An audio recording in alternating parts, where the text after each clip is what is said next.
and here we go.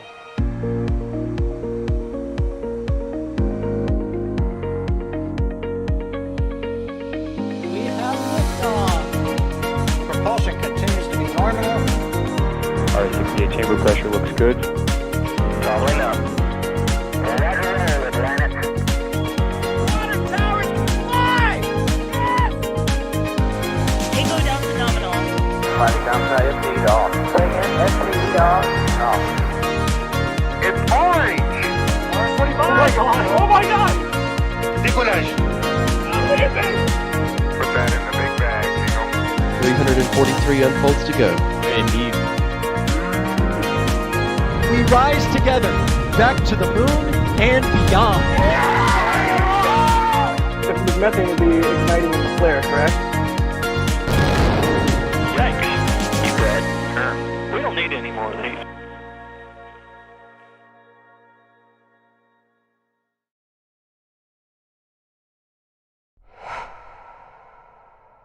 Hello and welcome to Starbase, South Texas. You're looking at a live view from the Margaritaville South Padre Beach Resort. That, on the mount, is not a full-stack Starship. That is, in fact, Ship 38 getting ready to do some final pre-launch engine testing ahead of Starship Flight 11. If you're wondering what the heck is going on, if this is your first time here, welcome. This is a live stream of some rocket testing. We are NASASpaceflight, NSF. Welcome to the stream. I'm Jack Beyer. I'll be your host for today's testing event. Hopefully we get some fire underneath this rocket today. Also joining us is our ever-competent cohort of co-hosts, starting off with Alex. Alex, how are you doing this fine Boca Chica morning? Well, it's a really nice, refreshing day, I guess. It was so refreshing, I guess, that they did 2 Deluge tests from pad 2. So yeah, that was quite interesting. But yeah, we are now on the all event, getting that chill down on pad 1, and hopefully we get a test soon. Indeed. Hopefully we'll get into the state of play and where everything is at right now, but you can see the road is closed and the beach is clear, and there is some activity at the tank farm. The OLM vent is active. That's the launch mount vent that indicates chill down is happening. So that is why we have gone live. We don't just go live willy-nilly. We go live at a very specific point, which we'll talk about here in a minute, probably with another one of our commentators, Ryan Weber. Ryan, how are you doing, good buddy? I'm doing fantastic. It's been kind of unexpected to see the Pad B testing. It's been really, really cool to understand what they're doing, how it's going on. And of course, we have a ship for static fire. Don't know how many engines they're going to do today. They've been doing 1 and then 6 lately, but they haven't made another road closure, so another beach closure, I should say. So I don't know. Let's see if they go for the full bore today or not. We'll have to just wait and see what their prop load is. But yeah, I'm excited. It's Flight 11 testing. Indeed, this is quite exciting. Hopefully we get some engine testing today and we can clear the way toward, not static fire, toward flight. We all want to see Flight 11 happen, hopefully very soon, hopefully maybe in September. I don't know, Alex. What do you think September is still a possibility, or you think we're looking at October at this point? I don't know. It'll probably depend on how today goes, if they have another issue or something like that. For people that were not here yesterday, so yesterday they tried to do a test, right? They went into propellant load. They went all the way out to that point in the timeline of loading propellant, and then they stopped, right? And they did some work overnight, detaching the quick disconnect plate and reattaching it after a bit of work and things like that. So it seems like there was probably some kind of issue with that. And now they're trying again today. We can see there that chill down already happening on the launch mount, that OLM vent. And so I guess it depends on how today goes, right? If they do, for example, the whole thing of like maybe they go directly to a 6-engine static fire test. Well, if they do that, then they'd be done for all the engine test campaign, I guess, if they only wanted to do that. And therefore they could just, get on with all of the flight preparations and all that. I think it's still very tight to get a launch on September, but for the sake of the UK meetup, I'm gonna be hoping for a September launch. Yeah, we'll see. As always, my question is, when is Flight 11 going to happen? But if you have questions, you can type them in chat. We have a new shortcut. Instead of having to type NASA Spaceflight or at NASA Spaceflight all out, you can just type at and the letters N, S, and F. So if you want to ask questions, that's how you do it. Throw it in chat. We like to do a little bit of an interactive kind of deal here. And, talk with you guys, answer your questions, hang out while we wait for testing to get fully underway. And also, I have to mention, Kevin Michael Reed is producing today's stream. So with that, thank you to Kevin, and to you all out in viewerland. Make sure you get your questions in so we have something to talk about. All right, so that is all of the housekeeping I believe we need to do at the top of the stream. Let's jump right into it. Ryan, what is the state of play? I see the Pope vents going, the OLM vents going. For people who have no idea what I just said, what is happening and why did we deem it necessary to go live right now? Well, we are basically into Mount chill down. So SpaceX already chilled down the tank farm, subcoolers, pumps, all that fun stuff, the fluids bunker. And now they're in the process of chilling down the lines that go from the bunker to the mount and the mount itself. So as of right now, what you can see coming out of the mount right now, that's gaseous oxygen as they slowly chill down the line. The one that's on top of it is the methane. That'll slowly chill down as they run methane through that, and then it'll go back through the reclamation line and get recondensed, as SpaceX doesn't want to vent methane out because it's not really good for the environment to do that. But as this goes on, you'll start to kind of see liquid basically come out. They'll just be dumping liquid oxygen out as they get to the temperature for the mount. Once that's there, once it's at the correct temperature and everything, they will shut off the OLM vent, and then they will turn on the subcoolers for the methane and the liquid oxygen, and they will start to prop load. Now, considering the OLM vent went on, about 20 minutes ago at this point? What was it? It was 9:50. Actually, it was 10 minutes ago. Losing my time here. About 10 minutes ago, we should expect prop load somewhere around 10:30, I would say. 10:30, 10:45. In that range, I wouldn't be surprised if we see a test by 11:30, give or take. Nice. Hopefully we do, and it's not a long, drawn-out day of question marks. I like when the testing goes smoothly. We have a question here from AC Gypsy asking, "What is a fluid bunker?" That's just like a building where they have pumps and a bunch of other electronics and controllers and stuff like that, right, Ryan? Yeah, the fluids bunker in this case is basically a giant switching area for high pressure gases and cryogenic fluids.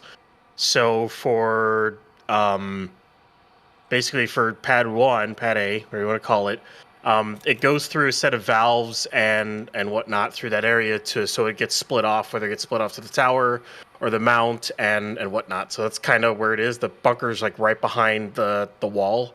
They're building a new one. They're building a new one over at Massey's. That's a new bunker there.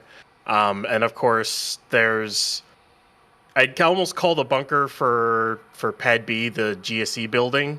Plus, there's also one that's where there's a bunch of high pressure switching going on. But it's basically where they have a ton of valves and everything, so they switch up between booster ship, and there's a whole bunch of stuff that goes on there. I could take like 30 minutes or more to explain it all, but yeah. Neat. Cool deal. Y'all, keep your questions coming. I see one here from Infinity Tech at NSF. Does this actually work? Yes, it does. Good job, Infinity Tech. Good test. Also, Keon saying at NSF, "Hey, let's see if this works." Anyway, Jack, please make a bacon cooking stream for everyone, not just members. Perhaps someday. I mean, you got to give the members something. And we really do try to give the members a lot. Let's see, SR71 Blackbird, nice name, asking, "Can we get an update on Massey's?" So Massey's is the test location where Ship 36 just blew up. And they've been rebuilding it steadily over time. In fact, we've been seeing them do a whole bunch of testing with the, I want to say old, it's not really old, with the old 18.1 test tank, right, Alex? Yeah, and in fact, they did a test overnight that seems like might have been the final test. I think somebody was keeping track. I think it was like the 10th cryogenic test or something like that. With that test tank out there at Massey's. But yeah, there was this sort of big vent coming out from the side. So it seems like they probably pop out a hole on that thing or something along those lines. Because yeah, it does seem like something happened there. Might have been maybe intentional ? But Right. yeah, Right. we'll see. You never know. Yeah, Ryan? it looks like the so when SpaceX built this thing, there are 4 actuators that are diagonal that go up, and it's how they were going to test the transfer tube and the new landing boost back header tank thing. It's a whole thing.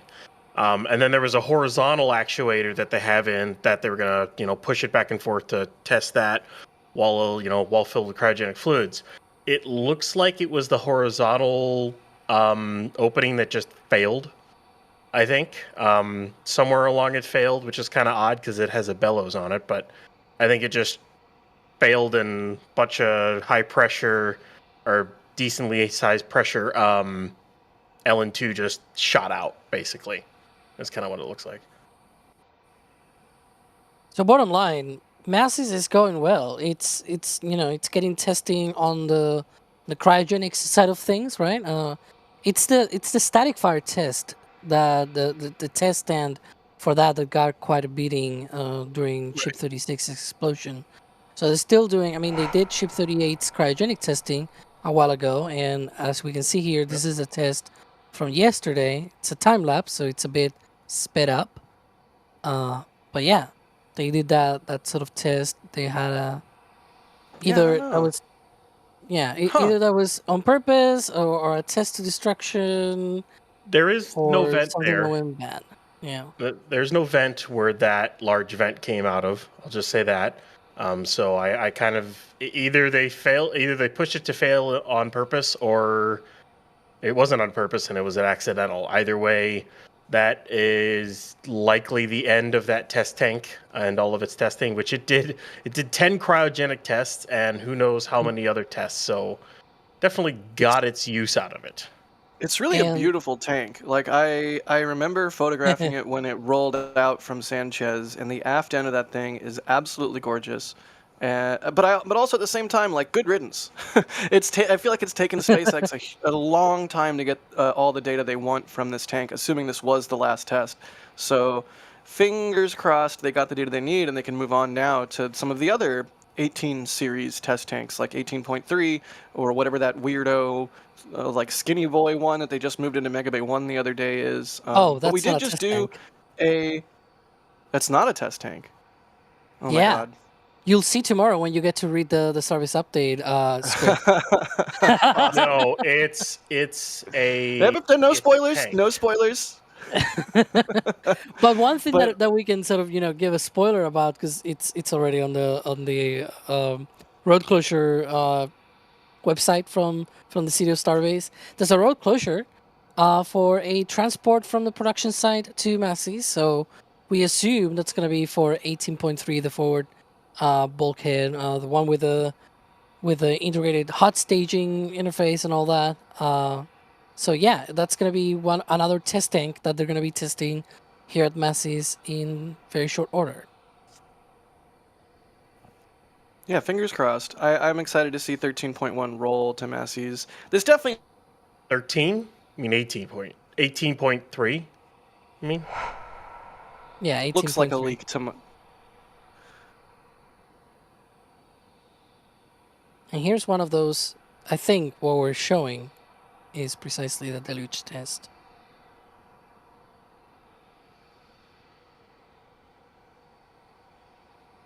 Wait for it. Wait There it for is. it. There we go. Yeah, that looks like the bucket running.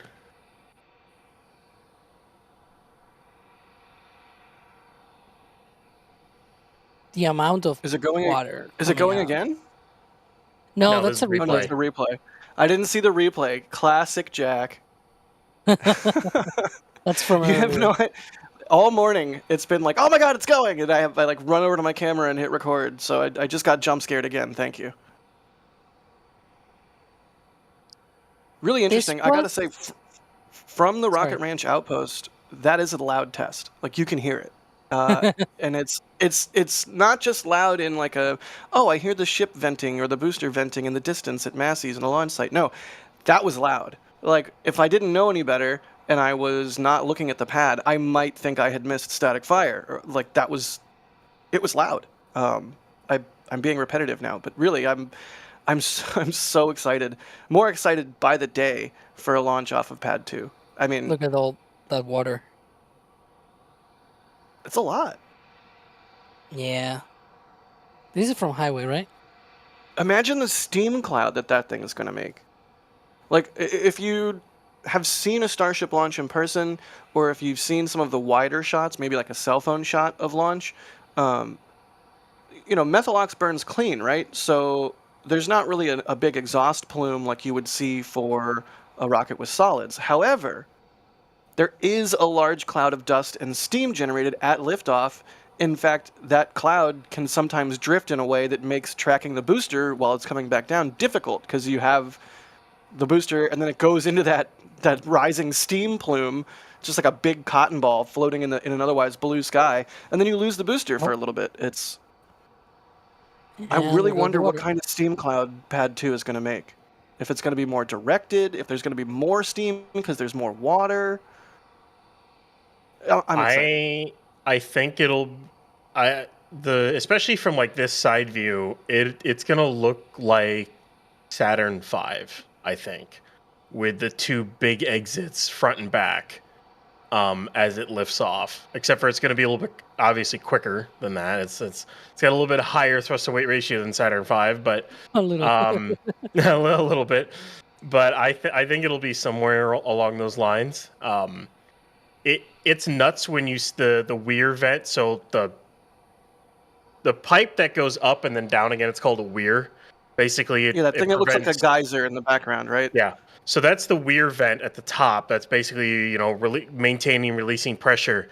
I don't know if there's a view from the highway site, but that vent goes all the way up to section 8 of the pad of the tower. It's like over 100 meters tall. Yeah, that's really remarkable. It's like Starbase's Old Faithful. And this test was just the... Sorry. Go ahead. I was going to mention that this test was just the flame trench, right? Like, there's going to be also water coming out from the top of the plate as well, so... Of the launch mount. The first test... Maybe I shouldn't say this out loud. That plume, that weir vent... on liftoff, I am excited to see the acoustic interaction between that weir vent and 33 Raptor engines. In the event that you get an unincluded view and it's not just like plumed out, I wonder if it'll like shoot the water up, the rocket will lift off, and we'll see that entire column of water like atomize or something. That'll be a really cool shot, hopefully. Is this a stream where you Oh yeah, call them that's me. Baptors? That's me desperately trying to turn my camera for the Deluge test earlier. Oh no, that's the outpost camera, isn't it?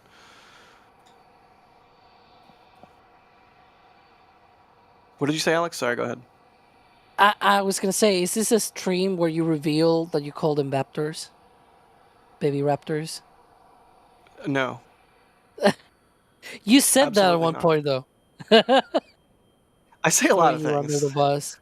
Hey, you Yeah, did thanks. this yesterday, so I got tired tracks on my back. It happens. We got to fill air one way or another. Let's do some more questions.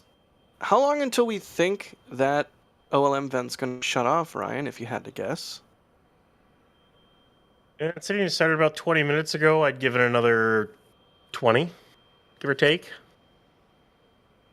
But I want it now. Well, sometimes it'll be quick. That pad right over there, the pad we keep showing there, that's going to be a quicker chill down than this one. because they don't have to chill down the tank farm and the pad separately. They'll be able to chill down the tower, the mount, or at least the GSE structure, and the tank farm all at the same time, which means it takes about an hour to chill down the tank farm. So it'll take about an hour to chill everything down, and then probably a 30-minute prop load. So they'll start, hour and a half, boom, launch. There you go. Nice and quick. It really is wild. I mean, airliner-like operations, am I right? And honestly, that pad isn't even the pinnacle of what they can do, because a lot of those lines are just insulated. They're not vacuum jacketed. There's a lot that are, but not all of them are. If they made every single line vacuum jacketed, they could, in theory, just keep it chilled down at all times. So all they would need to do is to probably just chill down the main lines that go from the main valves in the GSE structure to the QDs, which won't take long, and then load a vehicle, go. Which it's just wild. The amount of propellant involved is hard to wrap your head around, and yet they can load it so remarkably fast. Here, let me thank some people, and then let's do some more viewer questions. Y'all keep your questions coming. Bosnian87, thank you for becoming a Red Team member. Yozik? I'm sorry, I do not know how to pronounce your name. Becoming a PadRat member. Bryn, thank you for becoming a PadRat member. Les, becoming a PadRat member. The membership program. If you're a viewer that's been watching us for a long time, you already know. I'm sorry, I'm repeating it yet again. But if you're a new viewer, or if you've never thought about the membership program, it's huge. We can't do without it. You get a whole bunch of extra content. There's a bunch of different levels you can subscribe at, including Capcom and above, which gets you access to our Discord, which is an awesome place where we argue about bagels, talk about rockets, and a whole bunch of other stuff. There's your membership pitch. If you want to become a member, please consider it. It would be really awesome. And speaking of really awesome, MacGyver is really awesome because they gifted 5 Red Team memberships. So if your name just turned green in chat, you just got a membership, and now you have access to sweet extra content that you can check out as part of the membership program. Plus your name's green, and you get members-only emoji, which I haven't mentioned in a long time. I used to mention those a lot. Here, I'm just going to throw a whole bunch of star hoppers in chat because I can, because I'm a member. Nick, thank you for the super chat there. They say, here's to an October 6th or 7th launch so I can be there. Thanks, NSF. I wouldn't be super bummed about that. Timing. Jeff Rowe, thanks for gifting a Red Team membership. Flip, what's up, dude? With a $50 tip. They say, thanks for the views over at McGregor Live. Flip, thank you so much, man. I can't wait to go back to McGregor. It's such a cool place. There's so much nuance there, just as much as in Starbase or the Space Coast. It's a fascinating place to learn more about, and I'm excited to go back and shoot McGregor again because it's a really cool place. And if you missed the summary video and the Starbase update from last week that had the McGregor footage in it, you should go back and watch it because McGregor's where they test all of the engines that get used on all of their rockets. So it's like you can't have Starbase without McGregor. You can't have Falcon 9 without McGregor. Z-Man, thank you for the support. They say, what type of testing has been done on Pad 2 so far? Well, we just talked about the flame bucket testing a whole bunch. We saw a little bit of carriage movement, too, for those I think it was the lock side booster quick disconnect, right, Alex? Yeah, they did a few tests as well of that stuff. They mostly have done a lot of like very early on when they installed the arms, for example. They've done tests of the chopsticks and things like that. They've been upgrading some of the systems as well over time. But yeah, lately it's been all about the Deluge test. Like the ones that we've seen today. They also have been doing, as you mentioned, that sort of extension and retraction test of the liquid oxygen quick disconnect. So yeah, right. We'll see very similar tests over time, and of course, once they have an actual vehicle there, they'll probably do cryo tests, engine fires, and all that. Yep. Hey, look, it's the view from the Rocket Ranch Outpost, where I am right now, live. This isn't my camera, but this is one of our cameras that is hosted here, thanks to the fine people at the Rocket Ranch. If you don't know who they are, you should, because if you ever come to Starbase and you want to watch a launch, they literally have the closest possible public viewing location, and I'm sitting here right now. I can see the ship. I heard Pad 2's Deluge loud and clear. Massey's is right behind me. Production site. I mean, I have a 270-degree view of all the interesting things. So yeah, check out Rocket Ranch. Cannot recommend them enough, and thank you to them for hosting us for these tests and for launches and allowing us to festoon the place classily with cameras. Drew Nar, thank you for the support. They say Booster 18.3 is Booster for Hoppy. Oh, I said Hoppy on air. You did. Can't take it back. It's there. It's on the internet forever now, at least until the internet goes down. Plot twist. It's actually going on top of Hoppy. That would be cool. They'll use it for like a booster catch, something like wrong answers only. Yeah. That'd be pretty great. Lawson grabbing an NSF hat from the store. Thank you so much, Lawson. Yet another way that we get support that we depend on from y'all is with the store. Anybody want a crunch wrap, they say. So this is something we should talk about.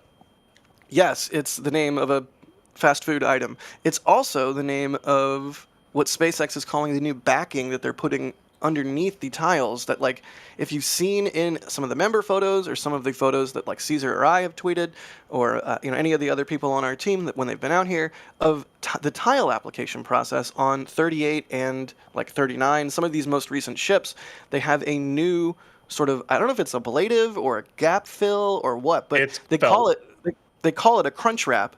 Like, did you guys see that the interview that I think it was Gerstenmayer did? Yep. Or he was on a panel or what have you. And so that like, I just love when we get to learn little like fun SpaceX names. Like, how can they be so good and also so bad at naming at the same time? Like Crunch Wrap, great name. Booster version 3 when it's technically version 2. Like okay, I digress. But Ryan.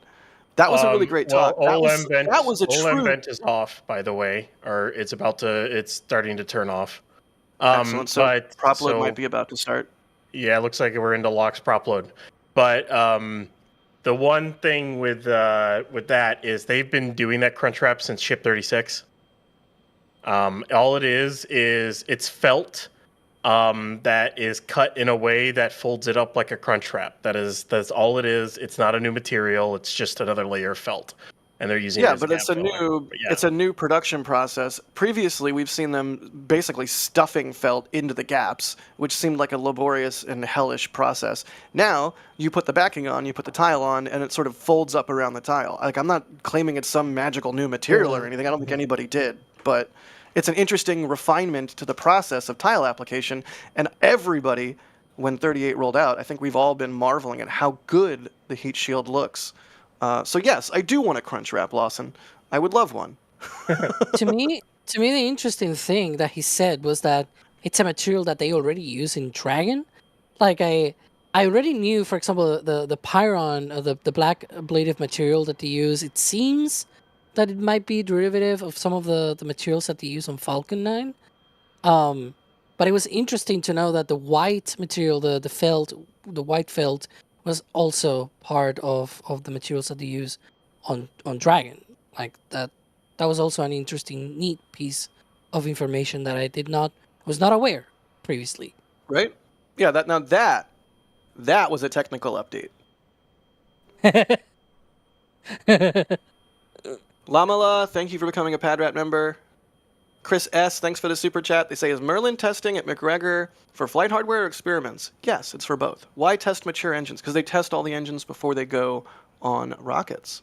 Terrace Shavenko, thank you for the $20 super. They say, morning, if Taco Bell... Oh my god, it's the Crunch Wrap thing again. If Taco Bell made a special edition SpaceX Crunch Wrap Supreme and you were in charge of designing it, what would you include in it?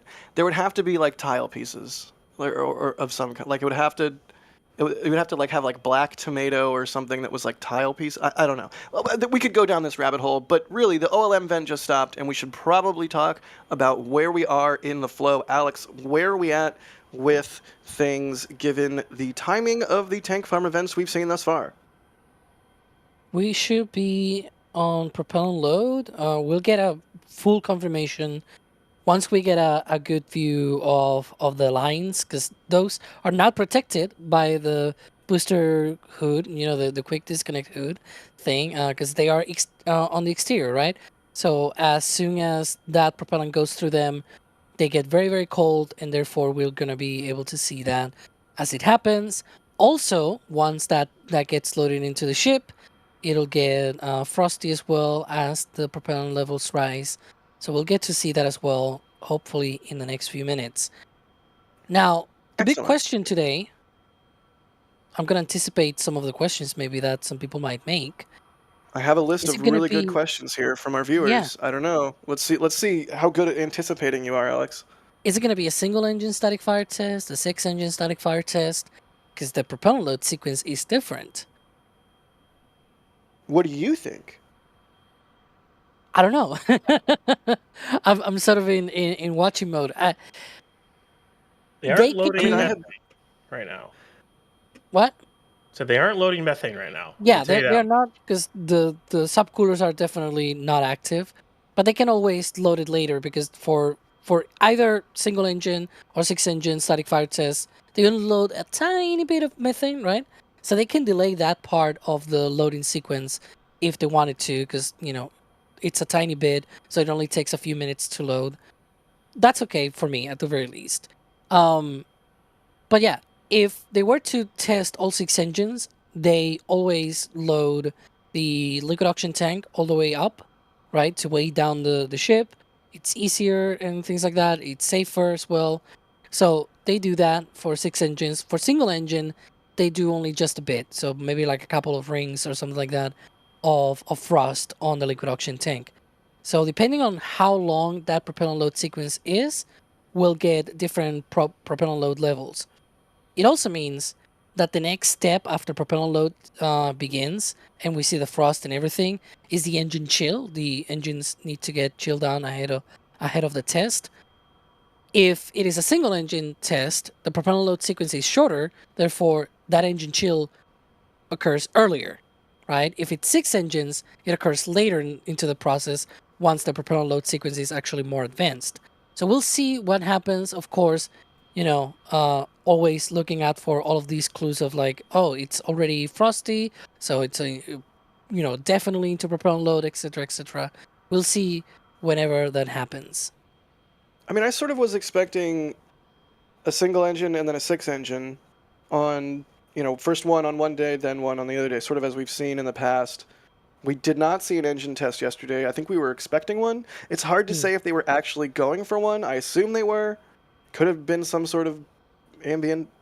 I don't cry. No, I assume they were going for an engine test yesterday. So I don't think they would just skip to a 6-engine today. I think if they had indeed been planning, this is purely speculative, if they had indeed been planning a single engine and then a 6, I would expect a single engine today and then a 6-engine. Well, it's Friday. I mean, a 6-engine next. Is there a backup closure for tomorrow? I don't even know. Ryan? Nope. There is no other closures currently scheduled. So, I mean, we'll see what they do. That's what I was saying a little bit earlier. Is they did not make another closure after not possibly being able to do it yesterday. So the biggest question is do they go, you know what? We want to launch this thing quick, and yeah, we had an abort, but we'll just do a 6-engine static fire and be done with it. They might just do that. I mean, it's the last Block 2, it's the last static fire it could be the last static fire to ever happen on this pad, at least in this configuration, and I mean, we'll see. I think I see frost, question mark? Sweet. Yeah, I think there is... I think we're actually loading now, today? Yep. Yeah. Liquid oxygen tank is getting frosty. Excellent. In the sort of a similar vein that we've been following here, we have a question from Evil Genius. saying, do I recall correctly that a ship did more than one static fire in the same day back in the SN days? Yes, SN9 did, I think, 3 in one day. Could they do it again, or has a ship become too complex with the 3 added RVACs? I mean, It's possible. they've done multiple static fires with RVACs. Ship Yeah. 20 did 1 RVAC and then an RVAC in a center. And yeah, that's the last time they did 2 static fires in a single day with a ship with ship 20. So All Yeah. right, so maybe we see a double header. Go ahead, Alex. It's probably worth pointing out that it is not a technical limitation. It's more of a purpose of testing, right? When they did that testing of multiple tests in the same day, that was the test. You know, testing that they could do multiple tests in the same day, rather than Right. testing the engines, Necessity. taking a look at the data, and things like that. Like the whole purpose of these tests, these are called acceptance tests, which means they go through the propellant load process, they light up the engines, and then they take a look at the data, and they're able to see if not just the engines but the whole system of engine plus ship is ready for flight, right? And that means taking a look at the data and not just doing experiments of, oh, let's try and do 3, 4, 5 different static fire tests in the same day. If they were to do that, then that is a test, right? Like that's the whole point of testing multiple times, of trying out multiple testing in the same day. And so that is sort of the difference between one and the other. I think, I mean, one of the weird things for today's test is that they modified the closure window for today. Somehow it runs all the way to midnight, almost like 11:59 p.m., which is what's up with quite that? weird. Yeah, right. So I don't know. Maybe they try to go all the way. Like maybe they do single engine now. They look at the data, and maybe they try in the evening. I have no idea. But there's always some crunching the numbers kind of process after they do these kind of tests. That are not the same as again, when they were trying those multiple tests in the same day. That was the thing, right? Here is, let's take a look at the data after we fire the engines and make sure that it all works ahead of flight, which is different sort of connotation there, if you will. Right. Interesting.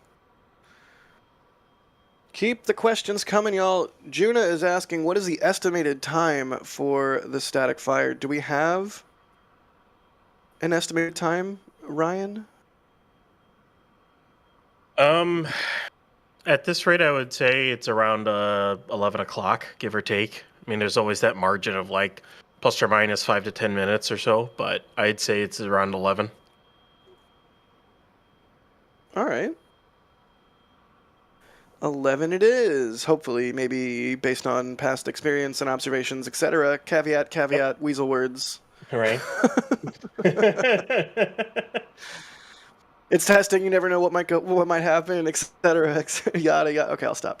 Dawn Phoenix is asking, do we know what happened yesterday with the thing? I'm not going to say the word. We don't. Do we see what they worked on though? Here's another question. QD. I saw going by in chat. They worked on the Thanks. umbilical, the plate. Yeah, whatever the you wanna call it. umbilical. They disconnected the umbilical off of 38, did some work on it or whatnot, reconnected it, and called it a day. Or night, whatever you want to call it. Got it. Yeah, that was a question from Ricky. Let's see. Got some frost on the ship. Got a bird. Not complaining. Really beautiful day, too. It's been like kind of rainy and cruddy the last couple days. So I am happy to see a nice blue sky with some puffy clouds and some early morning testing before the heat picks up, the wind picks up. Hopefully we do get a test here around 11 local.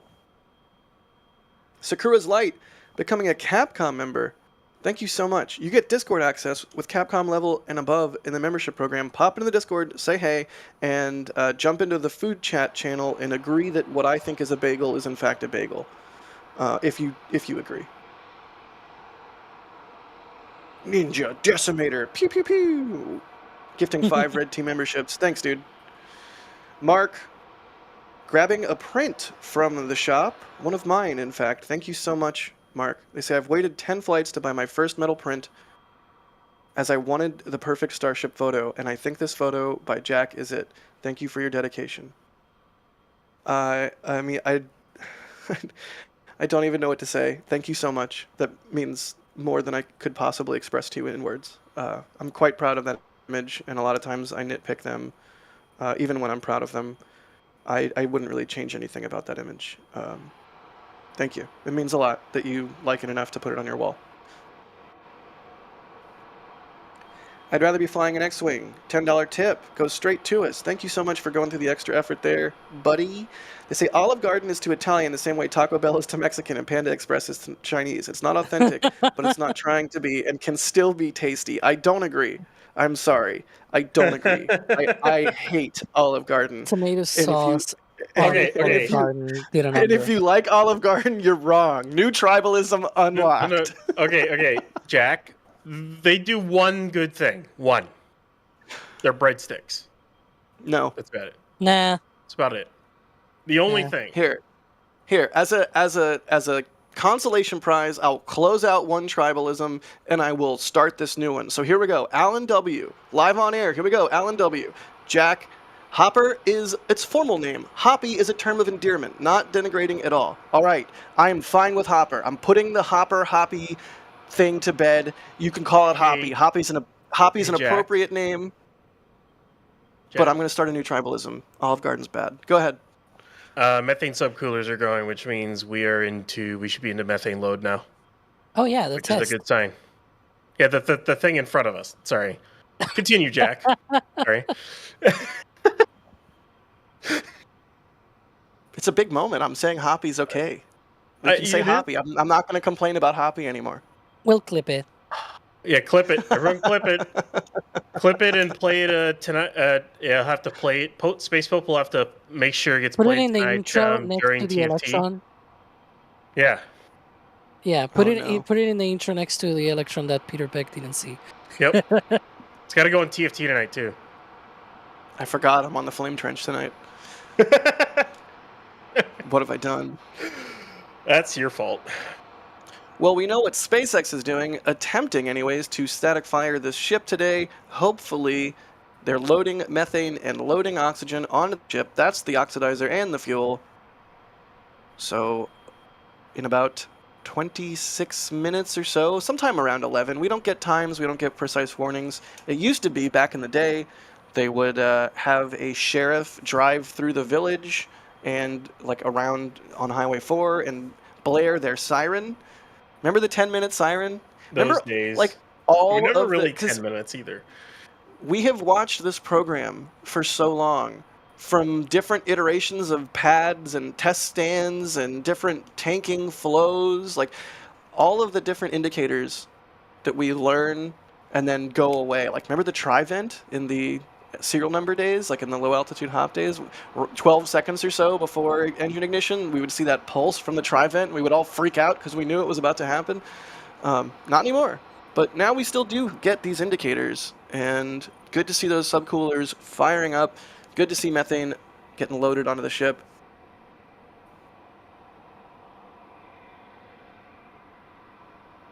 Am I seeing frost on those umbilicals too, or is that a trick of the light? That's frost on the pipes. You can even see the that one pipe that's just below the ring that goes down to the leg. That is the methane reclaim line. Yep. That's Like those like four little spindly guys, and on this side it's oxygen, right? well. This side is the main supply for the oxygen and the methane, and on the other side is the methane reclaim line. So. Dragonfly. They definitely are loading a decent amount of locks. I'm kind of expecting. We'll see. Yeah. See what they do. If they're doing what I think they're doing, this could be the second to last time we see this mount gets frosty. Man, that's weird to say. It's weird to think about. I mean, we do have a question here. Friar Force 1216 asking, how long would it take to upgrade Pad 1 to its next generation, its next version? Because we do sort of expect that they're going to do a lot of modifications to this pad and make it match Pad 2, at least in design. How long do we think that's going to take? Alex, I'll let you go first. Probably a year and a half or so. Just in demolishing some of the structures here, it might take a few months. Just how big, and I mean that OLM, that launch mount is huge, right? It seems tiny because the ship is so huge, but like, look at the stairs. Well, not now, I guess. But there's like a few floors already. Like the stairs go quite up, right? And every turn is one floor, I guess. So there's multiple floors. It's like 18 meters tall or something like that. It's a lot. It's a lot, right? And it's huge, and it's very thick as well. So yeah, it's gonna need some teardown. Just the mount alone. Then you've got also the plate underneath. You've got the deluge system and everything on the back of the tower. That's also gonna be upgraded. At least the documentation that we got a few weeks ago suggested that we were gonna get, a new deluge tank farm as well, modified pad tank farm as well for Pad 1 as well, because all of the old systems that we're seeing right now, those subcoolers and pumps and everything, those are going to be upgraded to the same standards that we see for Pad 2 as well, which will allow, faster loading times and all that. So all of that needs to just be taken down. Like, I'm not even talking about upgrading them. They need to be taken down first and then replaced by all of the new systems and hardware and everything, and that'll take probably another year or so. Just making that flame trench and putting together the launch mount and new tank farm systems and everything. It's taken more than a year now on Pad 2. It's true though that they needed to build a launch tower from scratch, whereas this one, the structure is there. They'll need some modifications, of course, but at least they don't need to make it from scratch, right? So. Yeah, right. It's probably gonna be a year and a half. It took them about 18. Yeah, it took about 18 months to build the Pad B as it is right now. With knocking it down and all the upgrades, I'm thinking at least 24 to 36 months. I wouldn't be surprised if it takes 2 to 3 years to do. There is a lot that foundation is 4 meters thick. They have to take out the entire foundation. All of it has to go. And then they have to dig the trench. And they started from scratch on Pad B, and it's taken them 18 months to do that. They have to take this out and then start. So I wouldn't be surprised if it took them a year to take everything out. There's a lot that has to get taken out. It's not small. It's not easy. I'm impatient. I like so many of these sorts of things. I mean, even just like Highway 4 improvements. Highway 4 is brutal. It's brutal. And they're starting to work on it finally in earnest, but it's like, it'll be done in 2 years. Why a long time. do things have to take so long? Right? Like, I'm so glad they started on Pad 2 when they did, because, thank goodness. I'm so glad they're starting on 39A in earnest. I'm so glad they're getting 37 in order over in Florida. Like, we need to get these things done. I don't want to wait a year. I don't want to wait a year and a half to see another launch off of this pad after Flight 11. Goes by rather quickly. Like a year ago, they had not even caught a booster. But you only get so many. Alex. I know, but like, look back a year. A year ago, they had not caught any boosters. They had not even produced a full V2 ship, I think. Or at least Ship 33 was like really close to be done, but not entirely done. It's like, a year ago, things were quite differently, right? And absolutely, and it's also this thing. They are moving at a breakneck pace. Like, they're moving remarkably fast. I'm just complaining because the human lifespan is woefully short. I know. They're moving so fast. You say that, Alex? What? You say that a year ago today, they started stacking Ship 34 nose cone onto its payload bay a year ago today. Yeah. So funny. But yeah, so like it's always this whole thing of like there's a big bump that you need to sort of go up, right? And sort of pass it. It sucks. It's horrible. And like yeah, you're waiting to get over it and get it behind you. But once you're on the other side, things are so much better, right? It's like, oh my gosh, this is amazing. And it's happened before. Like we had that also when we were waiting for the first orbital launch of Starship, right? Orbital, full stack launch. I mean, but yeah, those were some terrible years. It was like almost 2 years of waiting, and well, they passed. We got full stack launches. Now we are on the test campaign for Flight 11. There's going to be this lull, right, after version 2 and before version 3. But now that we're getting this last version 2 vehicle tested and about to launch so quickly after Flight 10, it makes me excited, because once we do get through the lull, once version 3 is up and running, hopefully it doesn't have the same growing pains as version 2, we can see these things start launching really rapidly, and they need to launch rapidly because, hello, Artemis. Yeah. Also Starlink. Also Mars. And it's going to be so cool. Like, I mean, we're talking again of turning Pad 1 into the new configuration. You were talking about 39A and 37. Once all of those, it's going to take years. But once that happens, once all of that construction is done and they're starting operations, they're going to have, 5 different launch sites, 2 at Starbase, 3 in Florida with catch towers as well, and all that. Like, it's going to be mind-blowing. And we need to get over all of the sucky parts, I guess, if you will. But once we get over it, we're going to get an amazing and interesting times, I guess.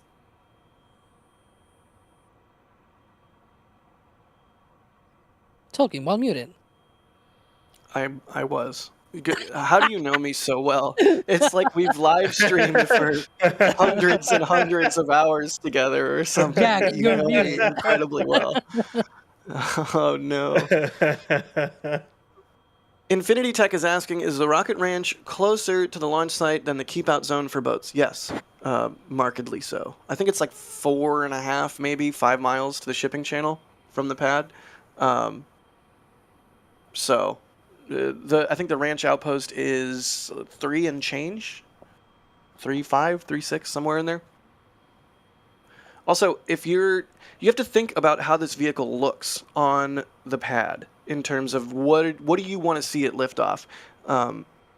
From the outpost, you're looking at the leeward side of the ship, sort of at a 3/4 angle. So you get flaps. It doesn't just look like a cylinder. From the shipping channel and sort of that direction, it's more of just a cylinder, but it does roll at liftoff. So it just, what do you want to see at liftoff? Flaps or do you want to see flaps in the air after it's rolled? Depends on where you sort of want to end up. In addition to closeness, I mean, that's one factor. There's many factors. If you want to be comfortable, if you want to be in a hot tub watching the launch, go to the Margaritaville Beach Resort, South Padre Island. I really love how the condensation just sticks to the mud flats sometimes. Jack, are you ready to, from Outpost, just look at the... it'll be like a sideways shot of the vehicle, but more towards the heat shield side for Pad B? I think it's going to be... It'll look... If I'm guessing correctly, it'll look... I think... Like that? Like a mirror image. It'll sort of look like a mirror image to how Pad 1 looks from here. It's gonna be beautiful. Like Pad 1 from south? Well, maybe. I feel more like like it's gonna be Dune, more I flappy. think. Yeah, okay. Yeah. Yeah. Yes. Yeah, it's gonna look more like the shot on the right of the frame and less like the shot on the left of the frame. See how you get more? It's a little bit more flappy. It's gonna be so gorgeous. It's gonna be so gorgeous. Yeah, it's a technical term. Frame it so that it's a little bit more flappy. You want to see the flaps. That's what makes Starship how it is. I know I'm saying it in a silly way, but it's like actually actually a thing when considering how to shoot this vehicle. You know, I gotta say, with considering how much LOX they're loading, I think we're getting 6 engines. I think they're going straight to 6. Yeah. Have you Really? seen any signs of engine chill, by the way? Because the bunker venting is just it's in the way. Maybe not. It's hard to tell because a bunker vent's just kind of in the way. Yeah. Yeah, that carpet of clouds on the ground. It's super hard to see because they have like this pit where they dump liquid oxygen for engine chill, and it vents because it's cold. So if they are, I'm just gonna keep saying this kind of stuff. If they are going to do a 6 engine here, and assuming it goes well, a lot of like second to last times we're gonna see a lot of this stuff, assuming Flight 11 goes on its first try. Don't do that though, because that's how you generate. Like, don't put that out in the universe. You don't say it's the last time until after you know it's the last time. You say what could possibly be if you even want to tempt the fates. Why do you want to tempt the fates, Ryan? I mean, Here, just to cut you off, so that the fates are no longer tempted. I'm going to ask a question here from Oscar Clark, saying, "How will the Deluge system upgrade and the new pad benefit the launch compared to the original pad?" I mean, hopefully it means a lot more launches a lot more rapidly with a lot less refurbishment in between. Alex, I'll throw it to you first, then Ryan, you can answer, and I'm going to mute myself and adjust my camera. Well, there's going to be a lot of benefits with the newer system, right? Because there's more flow of water. They actually upgraded it so that they could have more flow of water. That means, more X amount of mass per second and things like that. So you've got more water flowing through. But also, what, Ryan? I was going to say the methane subcooler vent shut off for a minute there. I thought we might have been done with methane load. Yeah, there's just a tiny bit. So continuing with what I was saying, they have now the buckets as well. So it's not the flat plate on underneath the vehicle. They have now. Oh, the Olin vent is also coming back. So hang on. Yeah, probably should talk about what's happening right now. Because that is not a full load. Yeah, that's weird. That's a weird load. It's a load I haven't seen before. At least not in a while. That's not a single engine load, and it's not a 6 engine load. Unless SpaceX is just like, it's the last one. Let's just switch it up.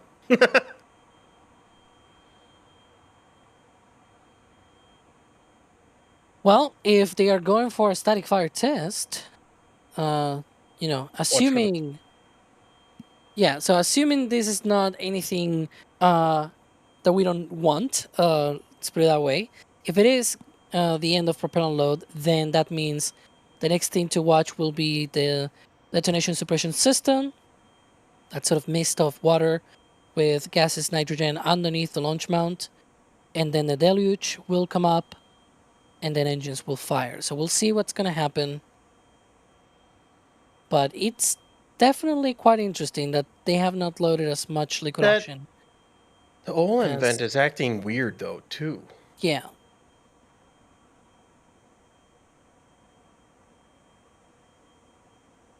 Yeah, so we'll take a look. We'll see what happens, and we'll stay tuned here to see what they do with Ship 38, because either we are less than a few minutes away, minutes that you can count on just one hand, essentially, away from a test, or other things happened, which I'm not gonna mention because I'm not gonna jinx it.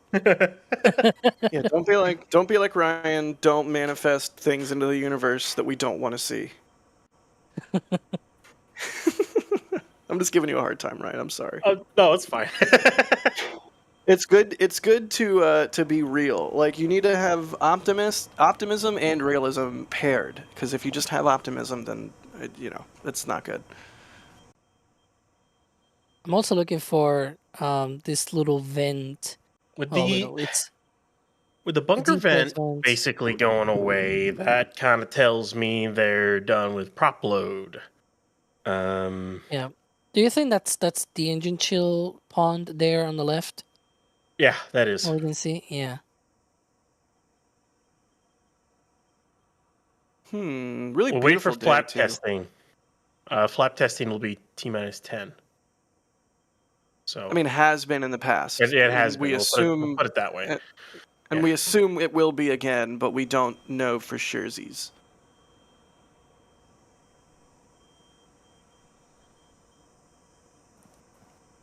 Really, just come on, please fire this thing up. It's so beautiful out right now.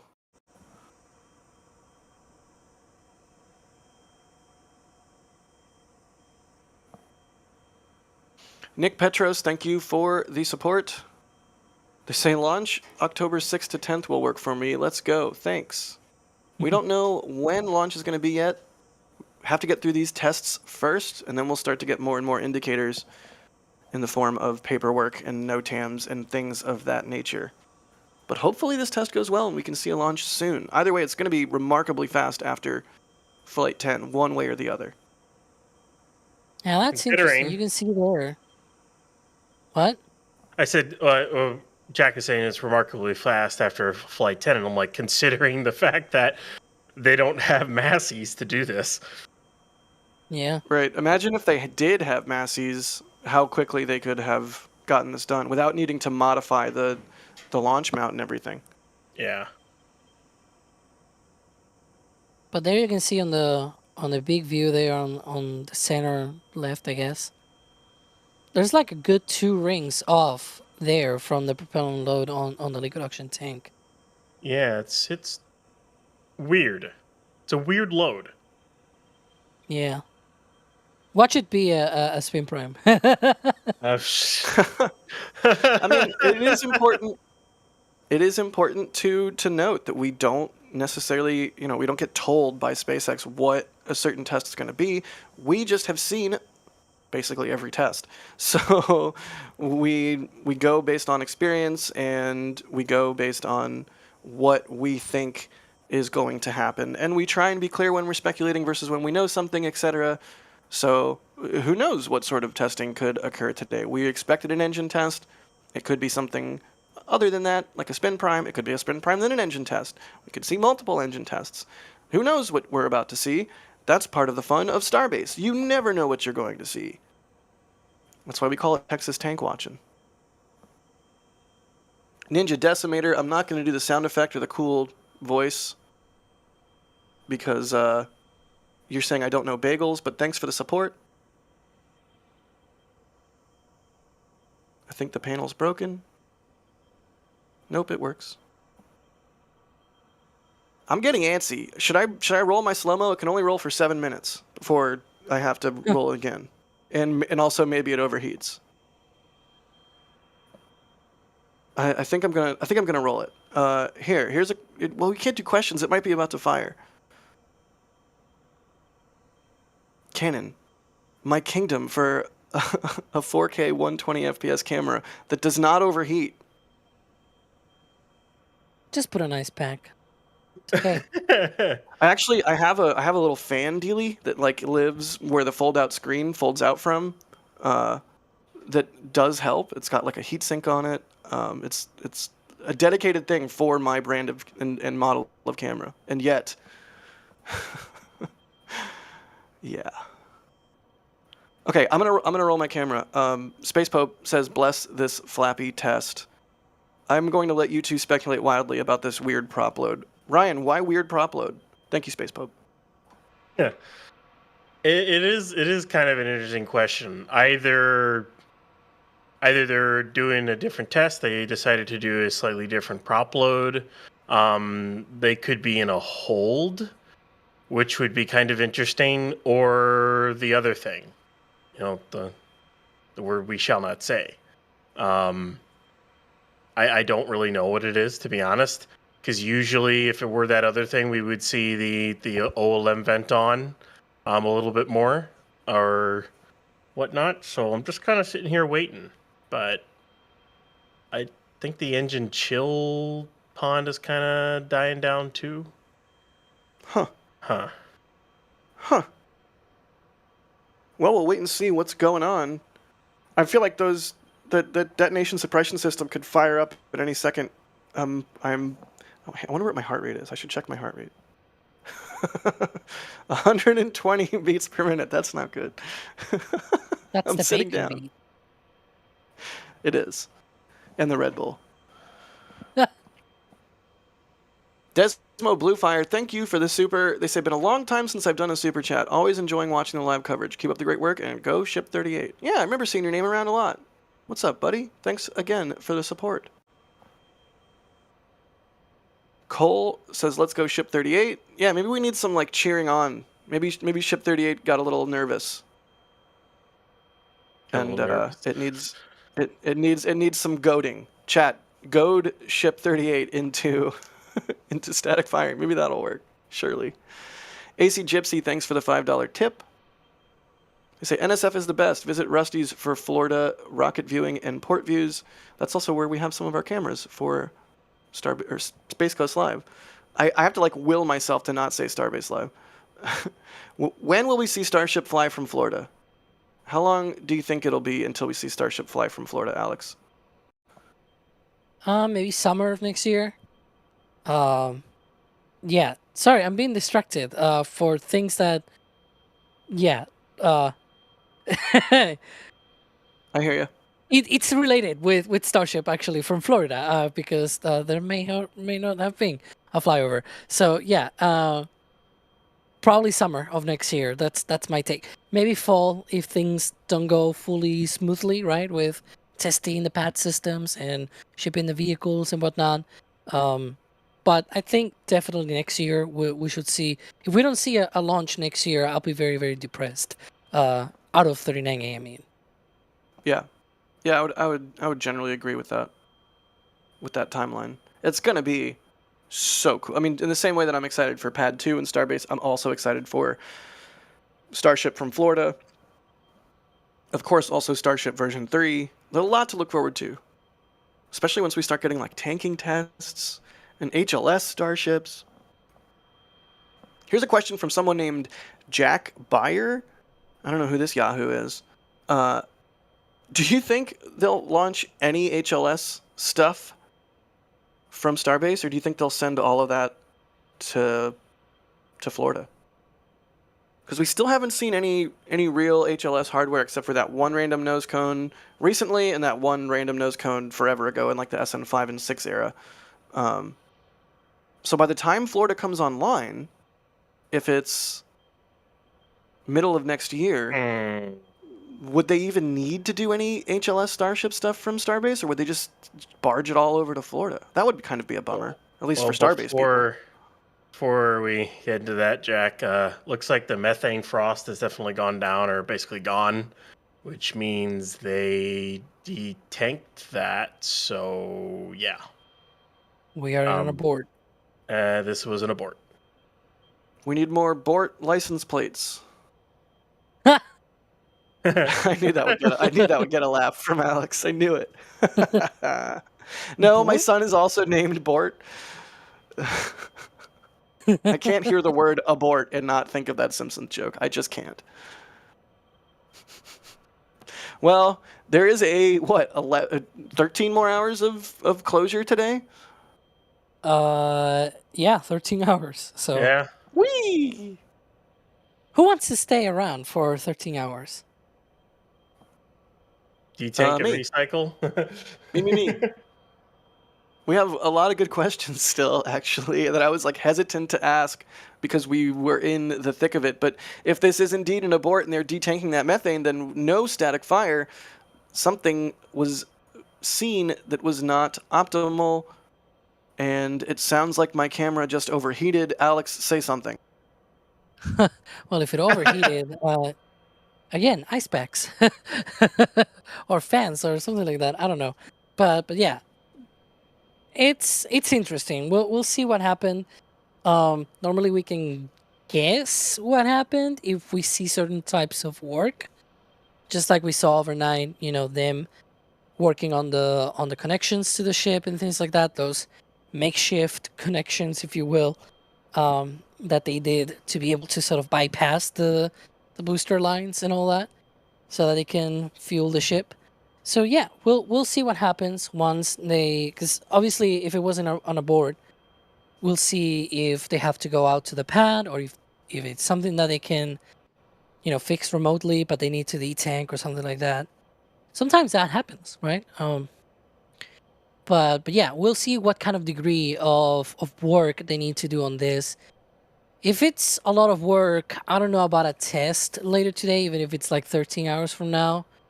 They still need to detank this, which might take another hour or so. They will have to open the road, get out to the pad. Not fully open it, but you know what I mean, right? Like go through the roadblock, get to the launch pad, get their teams out there, and depending on how big of work they need to do, maybe they also need to completely sort of save the tank farm as well, instead of having just a red team of sorts. So we'll see what kind of work they need to do to fix whatever happened here. Again, it depends. It might be some kind of little thing that they can solve remotely. Maybe they need to go out to the pad. If it's a lot of work, then that my thinking is, if it were the other end of the whole thing, where it's like, they need a lot of work and things like that, then we may not see another test until next week, maybe on Monday. We'll see what happens. Right now, they don't have another road closure, as far as I know, right, Ryan? No, there For testing, is. I mean. Yeah, yeah. There's no other beach closure other than the one for today, so. They're able to close the beach on Saturday, right? In theory? It's not like they can't. In theory. But they only get so many Saturday closures. Yeah. Yeah. Huh. Well, there's a bunch more time in the window, so we're going to keep watching and seeing what happens. I get the feeling, especially without an additional closure, at least not yet, that they really wanted to get this done today. So I wouldn't be surprised if they drain all this back and then try and recycle and go again. It's not impossible for them to do, so we will see what happens. But I need to go do camera things for a few minutes. I think I have someone named Chris Bergen here to cover for me. Hello, I've heard of him. Yeah, I've heard of him, Jack. Yeah, go and do your thingies with your batteries and what have you. NASASpaceflight actual founder of NSF, the only, the Bergenator. No, right, I'm like in reserve. I'm like the person to bring off the bench if like losing 3-0 and they think they will give them some experience. Oh dear. So yeah, static fire attempt aborted, it seems. Are we seeing detanking, Ryan? Yeah, it's detanking. That's press we are. sorry, it was pretty much all the methane frost is gone and the LOX frost is definitely going down. So they are detanking. In order to recycle, they would have to completely detank the vehicle, depress the vehicle, and then they would have to re-chill down all the lines to make sure they get to the right temperature again, and then reload the ship, which all in all could take in the realm of a couple of hours. But we don't know what the problem was to why they aborted. We don't know. So, that's a good point. Yeah.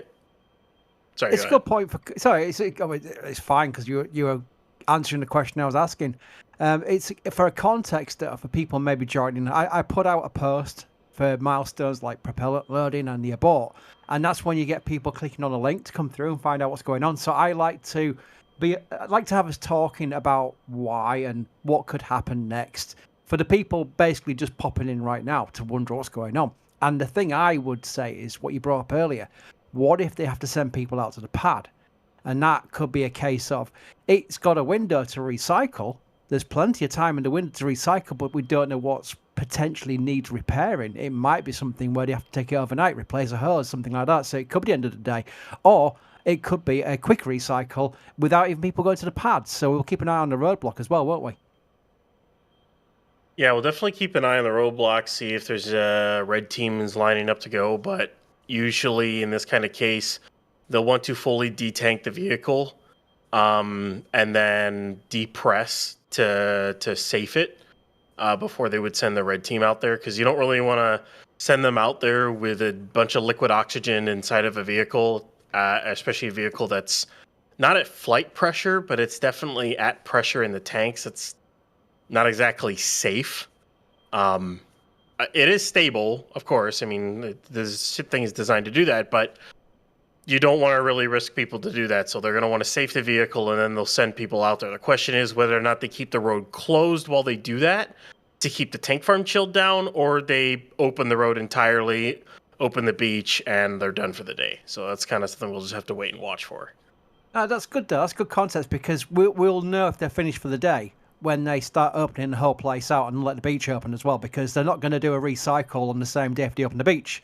That'll be the way to do it, won't it? So that's a good indicator as well. That's interesting knowledge for people wondering how we know these things. There are public notifications that allow us to really understand if they're done for the day, for example. The other thing is the long window. Alex, I've had this question quite a few times from people just randomly in the Discord and what have you. Do they absolutely need to do both a 6-engine and a single-engine test? Or could they do a 6-engine test and say, that's good enough for me, and send it back to the production site? Well, I mean, I think it was Ship 34, was it, right? Where they skipped the single-engine test, even though the others did the single-engine test. So, like, they could just decide to not do it, right? It's more of a, it was 34, right? Yeah, it was 34. 8. Yeah, it was 34. Yeah. Did the 60 second 60 second 60 second static fire over at Massey's. That was the first time they did that long duration one. So yeah. And look, that one, Flight 8, also included a single engine relight test, right? During the coast phase. So like, obviously they never got to that point, but it was in the plan, right? So just because they don't do it on this ship, if they decide to not do it, doesn't mean that it's not going to happen either during flight as well, right? That it's just good to have kind of test. Like if they can get it done, they probably will like that kind of extra data. But as we've seen again with Ship 34, they can just decide to not do it if they think that going straight to 6 engines is quicker. And today the kind of propellant load that they had was looking pretty much like they were just going to be doing a 6-engine static fire test. They loaded pretty much like almost the entirety of the liquid oxygen tank, just 2 rings short of having a full tank of liquid oxygen.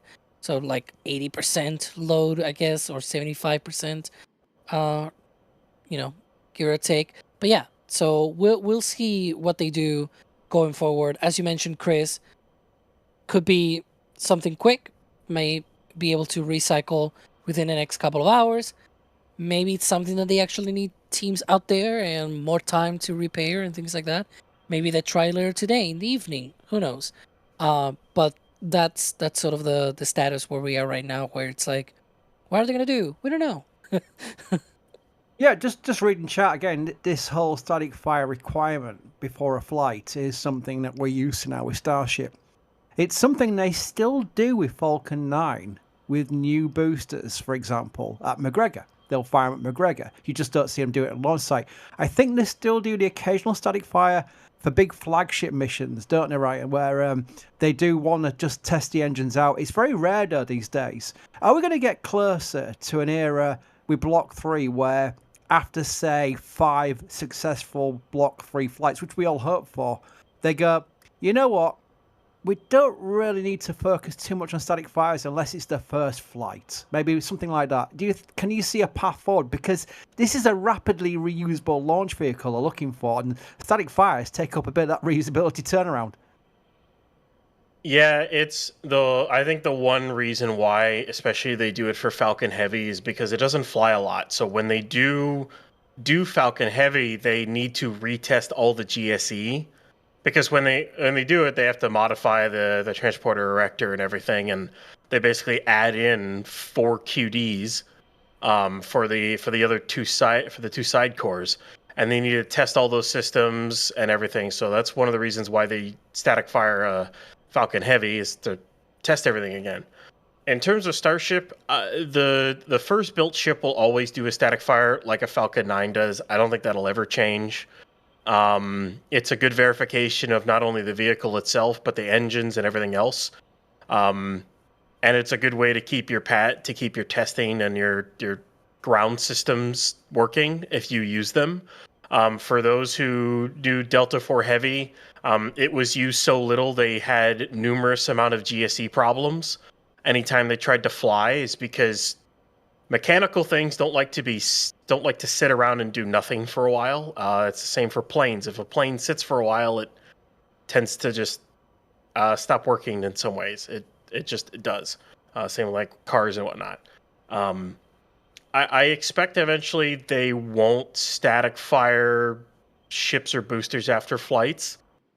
I don't know how long we are away from that, but eventually it'll happen. Yeah, that would be the natural progression if they want this vehicle to be launching at the cadence that they portrayed, especially in the SpaceX videos and Elon's presentations. You're not going to have time to static fire every single time they launch and land. But it is an interesting future potential of this vehicle, because we're probably seeing what will become a very rare event. That's an exciting thing about covering these static fires. And we do have a large audience for that, which I want to thank as well, because we've had some support. I think I'll take the opportunity to thank those people while I'm on, which is starting with Matt Hicks, who, as somebody who works in demolition, the entire pad amount can be done in under 60 days. Anything more is crap. So what do you reckon, 60 days, Ryan, to get rid of all this hardware? It really depends on what crew they bring in and how many cranes and how many stuff they bring in. The steel is not that thick, especially if they bring in they were to bring in a crew from, say, the Port of Brownsville that does shipbreaking, that like takes apart aircraft carriers and other things. I mean, they're cutting through multiple inch thick steel, especially like battleship stuff, or armor plating. The OLM is like nothing compared to that. So it shouldn't take too long. We'll see how big of the pieces they are to cut it. It'll take a while to dig up the foundation. It's a lot of concrete to dig up, a lot of rebar to tear out. We'll see how long it takes them. I'm curious myself. I've got a related question for Alex here from Jeff, who asked, do you think they'll wait until 39A is ready to be completed and in use before they dismantle Pad A or Pad 1? I don't see a reason to wait for 39A. No vehicle, after Ship 38 flies, no ship can fly from Pad 1, and there will only be one booster remaining to be able to, I guess 2 technically. But yeah, there will only be 2 boosters to be able to fly, but with no ship, right? So it's like Pad 1 will be useless, essentially, in its current configuration after this flight. Which means, why would you wait? It's like, yeah, it doesn't make sense to wait for 39A. 39A, it's the new configuration. It's for, version 3 and forward. So that it's a whole different, thing there. So yeah, Pad 1, I hope they can get into that reconfiguration as soon as they can, tearing down all of those systems, hopefully before the end of the year. Some of that is already gone. So yeah, we'll see. I agree. I also would point out that it's not really me leaking as much as I like to leak, that we did a flyover in the last hour or so, because Max did put a photograph out there on X. Yeah, oh, did we? Okay, fair enough. But Max, I knew I was safe to say it because Max put a photograph on X in a helicopter with a dial showing a plane, which was weird, but that was kind of fun. So we've got a lot of great views of 39A, the very latest views coming up very soon. Members will get them today and tomorrow, because it takes me forever to upload. The amount of photographs that Jack and the gang take are in the hundreds. So it will take me a while to get them all out there, but I will get them all there to members, and then you'll see the public video with all the cool highlights and what have you next week. So it'll all get public as well. But if you remember, especially L2, because L2 gets everything, that's a great place to be looking out for them later on today, all being well, pending when Max gets his folders uploaded for me. Brandon has become a Padre member. Welcome, Brandon. Space Perp, obviously Space Perp, gifted 10 Red Team memberships. Thank you, Space Perp. Sebastian became a Red Team member. Dave gifted 5 Red Team memberships. It's not Garden. What a terrible username. I think Jack brings out that username. I should just leave it there for Jack. I'll tell you what, I'm going to leave it there for Jack when Jack comes back, so he has to read it out. Yo, here he is. I'm just saying, I'm just reading through the panel, Jack, and I was just making sure we thank some people for supporting us. So I've left the queue up there for you to go through, because one of your favourite usernames is there as well. Thank you, Chris. You're so kind. You're so considerate. You're welcome. Yeah, I do try to think in advance of what could annoy you. And that's not the support there. I'm not going to read it. I've said the name 4 times already. I mean, literally, I'm doing the job for you now, where I'm just literally saying that name several times. They gifted 5 Red Team memberships. Thank you, Snot Garden, even though you have a terrible name. I say it every time. They know we're just joking around. Indeed. So, am I relieved to go back on the bench? Yep. If you want, yeah. If you don't mean, if you really don't like us. I've got a Starlink launch to cover from Vandenberg very shortly, so I've got to get my Bandicam warmed up. I've got to get the crank out. Oh yeah. Are you gonna do the tweet where you're like, it's foggy, or if it's not foggy, you're gonna be like, it's not foggy. Wow, like just cover it. Just cover it. As soon as the views come up from SpaceX, if it's foggy, I'm going to go, typical Vandenberg. And if it's clear skies, I'm going to go, wow, Vandenberg's having an off day. Look at the sun. Wow. Chris. That's what I'm going to do, I promise you. Why, Chris? Why, Chris? What did I do to you? West Coast. Nothing. It's just East Coast to West Coast. It's a fact. That's how I'm there to factually report things. And I'm factually reporting things when it's foggy at Vandenberg. It's typical. There we go. Right, anyway. Bye. Too much Vandy Slandy in here. Thanks, Chris, for holding it down while I got my camera back up and running. Let's finish off some of the support here. I drive a TARDIS, saying, since Pad 2 is expected to be a workhorse for Block 3 launches, at least at Starbase, do y'all think Pad 1 will be rebuilt for Block 3 or Block 4? I assume 3 and 4 will be like, Starship 2 was, where it still works with Starship 1 pad systems for the most part. My expectation for Block 4 is a stretch Block 3. And this partially has to go with some of the current stuff we've seen with Block 3 booster. Is I think they actually designed the LOX tank and the transfer tube /landing /boostback tank. They designed all that for Block 3 of booster and made a smaller methane tank. And that when it comes time for Block 4, they'll just stretch the methane tank and call it a day. Same thing, and then with ship, I assume it'll just be a stretch of the tanks. And that's about it. Maybe some design improvements there as they learn some stuff, but I think it's just mostly going to be stretching the tanks. It's going to look weird. I'm here for it. Echo Deal, thank you for the support. Today on Wheel of Tests, spins giant wheel. I love it. Ethereal Swordsman, thanks for the super chat. They say, hang out with this stream up while watching Kilauea Volcano in Hawaii. Let rip a tall, angled lava fountain in another tab. Is fun. Nice. Gotta love the internet. There's a eagle cam in Big Bear that I like to keep my eyes on. It's fun what you can do with streaming video. Like, look at rockets all day. Internet. It's a series of tubes. Phillips Junk, thank you for the support. When life starts to suck, watch NSF. Thanks, bud. And Drunar, they say, aluminum block fun to glue to Jack's camera. Hashtag Joe Bernard. But that would require, like, disassembling and modifying and a Canon R5, which they're not. It's not like modifying a GoPro. They're not cheap. I think they're still like $3,500. That would be nice, though. Canon does make an R5C with an integrated fan, but this is a rocket stream, not a camera stream. We don't have to go down that route. So we're detanking the vehicle. A lot of that frost is probably residual. Hopefully we get into a test posture again. Did we see any cars go to the pad, Alex? Not yet. I'm sure probably we'll get some visuals soon and be able to talk about that There we go.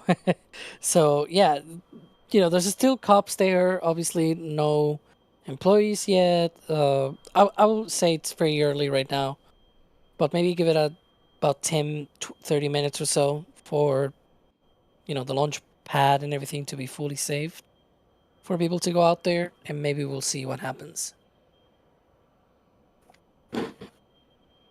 We will see. And in the meantime, we'll hang out and answer some questions. We have a bunch of questions. Michael Mize is asking, do you think they'll keep the launch mount on pad 1 for static fires until Massey's is fixed once the other mount is ready? No. I don't necessarily think so, personally. But this does make me wonder if, like, in the process of demolishing pad 1, they'll try and reuse any of the mount hardware or anything. Probably not. Maybe as like a test rig over at Massey's. I don't even know how you would get the mount there. I don't know, Ryan. What do you think? No, that mount is scrap. The entire thing, all of it. It's been battered You in. should turn it on its side and put it in a rocket garden like a giant Stargate kind of thing. Adrian would love it. I think it'd be cool if they saved the plate. That'd be kind of cool. But I think the Star Factory. I think that entire mount is gonna go bye-bye. It's all gonna get scrapped and just recycled or whatever they can do with it. But if they don't need it for static fires beyond this, Massey's will be ready to go by the time Ship 39 is ready. Doesn't even have its forward section stacked yet. They're still working on the nose cone and payload bay heat shield and the Star Factory. And yeah, Massey's will be ready by the time that thing's ready for static fire. So they don't need it anymore. Well, after Flight 11, scrap it, get it over with. Yeah, one of the things that I feel like it's not setting yet is the fact of how far away any complete ship is from being ready for a static fire test. Like, first they need to fully stack a Block 3 ship. Right now, as Ryan said, they're not even starting the stacking. Like, the only stacking, if you will, was putting the nose cone on the payload bay section like a month ago, right? And that was inside the Star Factory. They've not done anything inside the Mega Bay 2. In fact, what they've done inside Mega Bay 2 has been stacking a test vehicle for ships, which means they probably will go through testing of that vehicle as well at Massey's well before any ship gets completed. So that means they need to go through the test ship, the test tank for the ship. Then they'll probably, complete the stacking of Ship 39. Then they need to cryo test it, which doesn't need the static fire stand for that. Then it needs to get the engines, which, mind you, they are Raptor 3 engines, so they need to go through McGregor, get, flight acceptance Qualified. and everything. Yeah. Exactly. They need to get qualified for flight and everything. Then they need to get installed on Ship 39. And then it needs to be closed out for ship and engine static fire test. Like, it's just so many things that need to do, right? So I put my bet on Masses being ready well before any ship is gonna be ready for any testing there. So we'll see what happens. Part of the fun. We get to sit and watch the tea leaves slowly assemble in the form of massive infrastructure. Or disassemble, as is the case for various parts. Okay, I see that the Vandenberg launch is spooling up. Let's wait for Chris to either do a shade tweet or a shade tweet. Oh, joy. Gav Pike, thanks for becoming a PadRad member.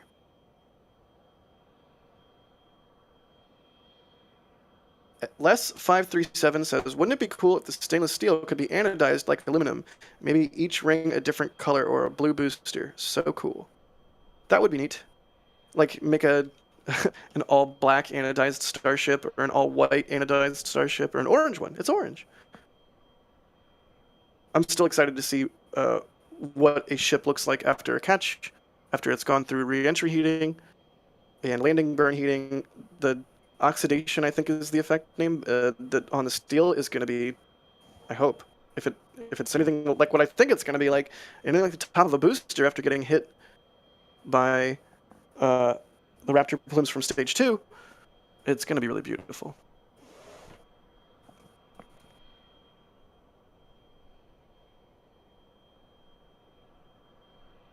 Resisto Jet's asking, will Raptor 3s with Block 3 Starship mean any differences or changes to the static fire testing?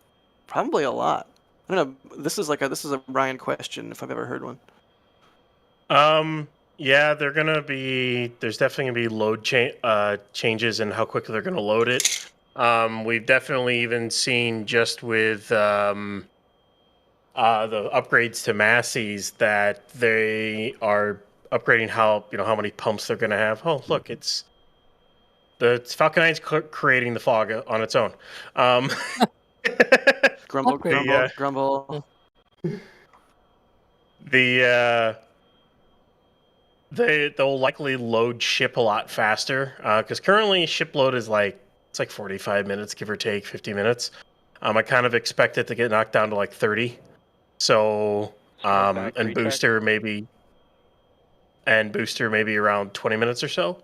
That's kind of where I'm expecting the loads to be, which is just nuts when you think about it. But we're gonna have faster load times.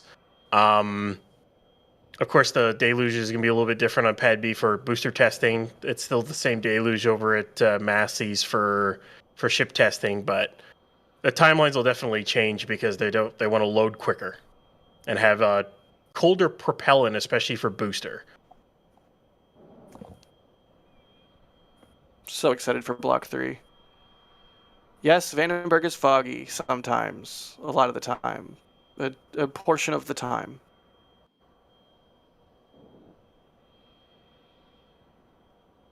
Nice that we have it in picture though. Starship detanking on the right, Falcon 9 tanking on the left.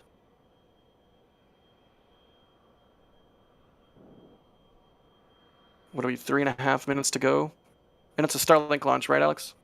Yep. The launch should happen at 11:39 a.m. Central. So keep track with the clock up top and also the countdown clock on the SpaceX feed. But yeah, Vandenberg launched 24 Starlink V2 mini satellites going into sun-synchronous orbit from Vandenberg. That's what it's for. I mean, sun-synchronous orbit, right? Okay. Who needs the what do you call the Don't say it. southern polar corridor, right? When you have Vandenberg, who needs that, right? I'm so mad at you, Alex. We're watching a Vandenberg launch. Why do we have to bring up the Southern Polar Corridor? Because this launch, it's happening from Vandenberg. Because if it happened from Florida, they need to do this weird dogleg around the Florida peninsula, and so it's like, yeah, that wastes a lot of performance. Like that could maybe launch, I don't know, 16 Starlink satellites instead of 24. Right. You know, I've gone on record. I do like the Southern Polar Corridor. I will say that live on air. It makes for some crazy imagery of launches, which, you know, I'll take it. At this point, Slick 4 in Vandenberg is, what is it, the second most active launch pad in the US, in the world? It's an insanely active launch pad. It's 40 at Cape Canaveral Space Force Station, and 4E, and then 39, and then everybody else. So I don't have to be bummed about the Southern Polar Corridor taking Vandenberg launches away. They have plenty of launches. I'm really looking forward to whenever, if it happens.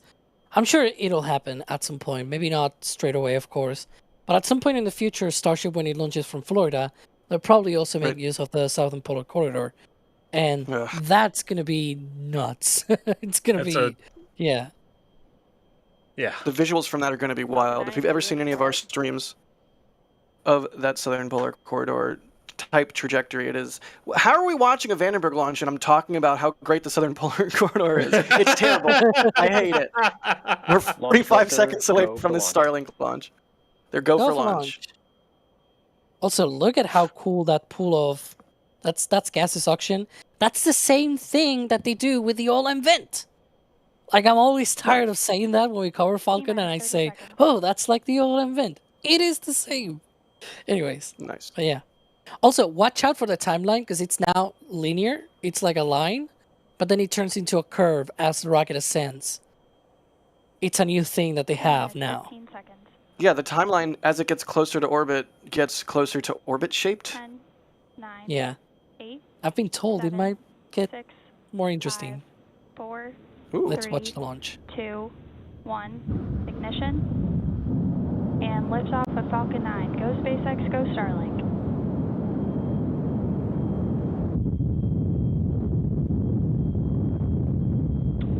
Vehicle is pitching downrange.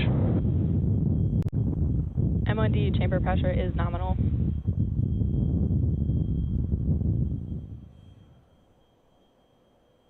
Beautiful. See?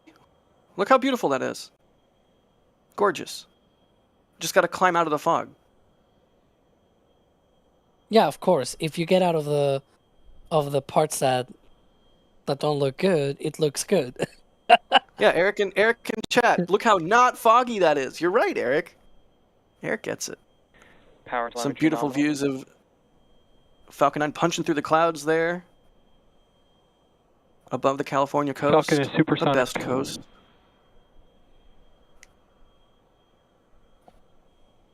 Absolutely gorgeous. Really gives you a sense of speed, too. Like, this thing is hauling the mail. Max Q. Well, hauling Starlinks. Through max Q, that's the maximum dynamic pressure that the vehicle experiences. They have to throttle down for that, and then they'll throttle up after it. 2 Gs already. And we'll see that exhaust plume expand. Oh yeah, look, there's a little G meter, 2.4. Back chill. Yeah, it should go up to 3.9 before me go. Nice. Vac chill is underway, chilling down that Merlin vacuum engine. Hey, You can at see the least we plume got to see expanding. fire today. You can also see the plume gimbaling. Like you can see the orientation of the engines. Here comes the curve. See the timeline? Oh yeah, look at that. It's Neat. curving. Hey, right, Alex. At least we did get to see some fire today. And we still might with Dynamic Starship. You plan. never know. Fire. That's true. So for people that might be wondering, we're watching the Falcon 9 launch while we wait to see what happens at Starbase. They aborted so far, but it may not be a scrub for today because the window runs until midnight. So we'll see. That was cool that we got that one view all the way Okay. up.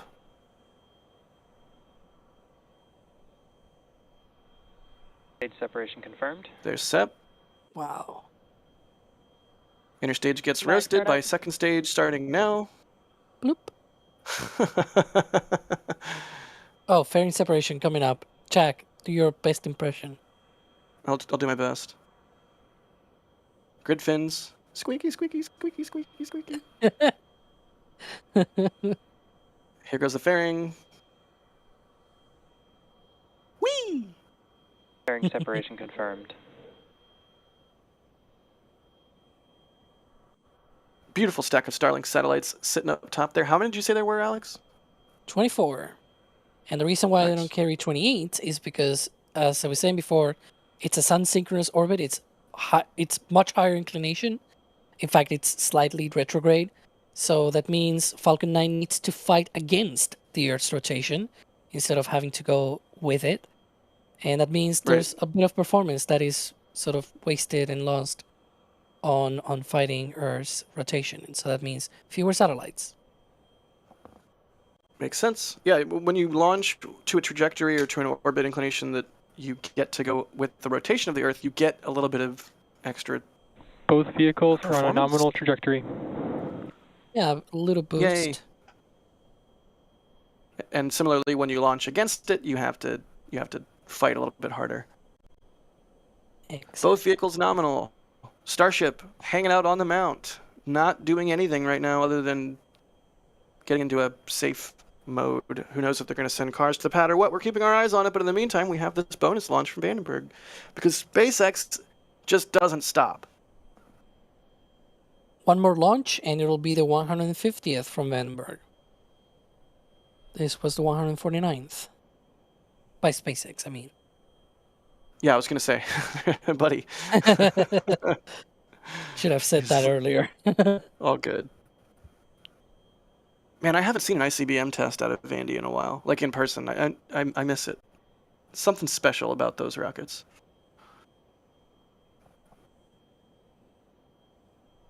Second stage continuing to pile on velocity. First stage now starting to descend. And we're coming up on entry burn. Is it going to be a 131 engine burn, Alex? Do we know? Yep. Is it always that now? Well, depends on the sort of profile of the return of the first stage. There are times where they do, especially on RTLS, on return to launch site missions. There's some times where they do just one engine on entry burn, because it's not going as fast essentially during entry, because those essentially the MECO time is earlier and it's also slower. It's lower in the atmosphere as well. So it doesn't go as fast, and therefore it doesn't need all three engines, just a little bit, to protect the base of the rocket. It is why Super Heavy doesn't do an entry burn, because it also stages Both lower and stages slower. are on a nominal trajectory. Yay, nominal trajectory. Yeah, I mean, that's kind of, they took what they learned from Falcon 9 first stage reuse and applied that to how they're designing Super Heavy. So it Stage stages one lower FTS and slower. stage. Also, it's made out of Stage stainless 1 steel. burn startup. Engine and three engines. Beautiful. It is still wild to me that they can just pull this off and make it look easy.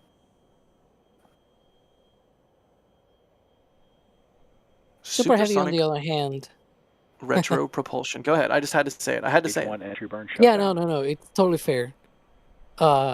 Super Heavy, on the other hand, has a problem that Falcon 9 doesn't have. Falcon 9 is a lot lighter.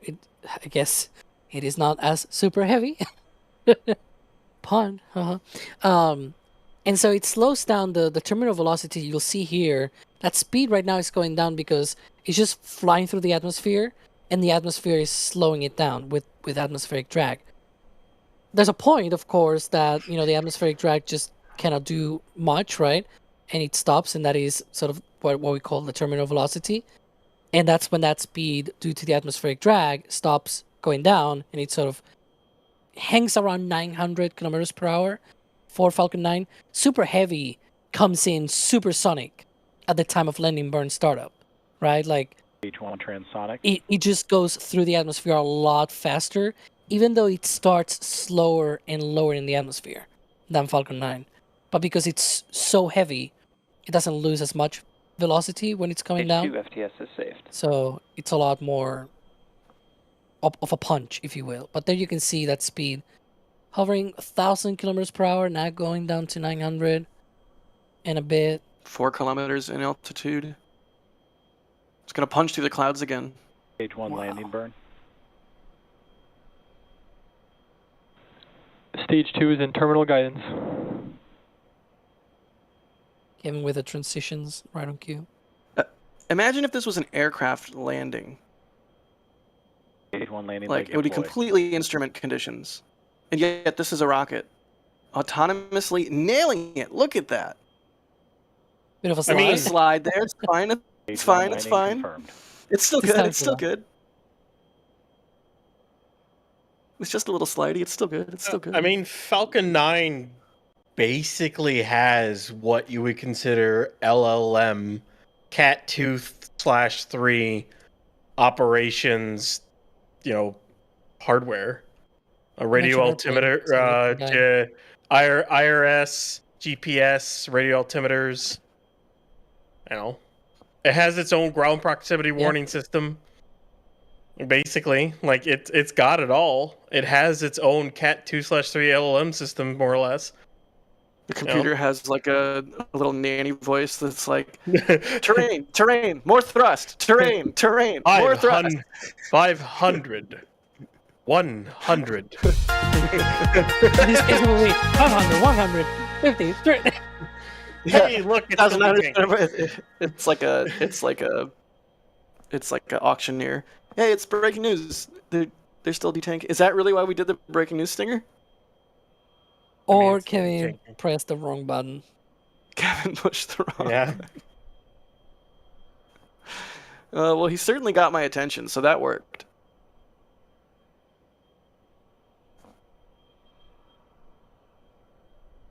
All right, well, let's do some more questions while we're hanging out. That was a nice little.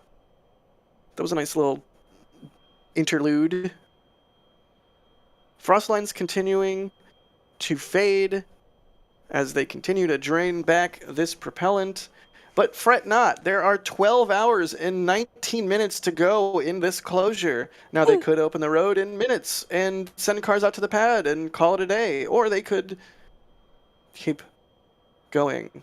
There's no cars waiting. I will note that there's no cars waiting. Except for that semi-truck, but that's not like a red team or anything. So plenty more time in the window. We'll see what happens. That's just how things go when you're Texas tank watching. It really is a beautiful day, though. It could be all like rainy and gross and gray. At least we have a nice blue sky and some puffy clouds. And hopefully that rain cloud to my right does not continue coming this way, because my camera is not bagged right now. Glenn is asking, do you think they'll aim to splash down Ship 38 in the Gulf and try to land on a shortfall of gravitas or dirty to simulate the proposed skirt landing on Mars? No. Too dangerous, and the drone ships are too small. Alex, do you concur? Hey, look, it's the Texas Tank Watcher hat, which you can grab from the shop. It's an actual trucker hat. I forget what the like a Richardson 112, I think is the type. It's like a specific type of hat. I don't wear trucker hats, but it's a beautiful embroidered hat. Just like with Ship 38 still having its frost, even though it's mostly detanked, that trucker hat can keep your cool on your head, I guess. Your forward dome. Anyways, forward dome. Yeah, I have a problem with my forward dome getting burnt, so I do have to wear hats. I don't wear trucker hats, though, but I've seen Max wearing one, and they are quite nice. But yeah, so no, ASOG and Just Read the Instructions, they're both fine. Dirty, yeah. ASOG and Dirty. Yeah, ASOG and Dirty. I heard you the first time.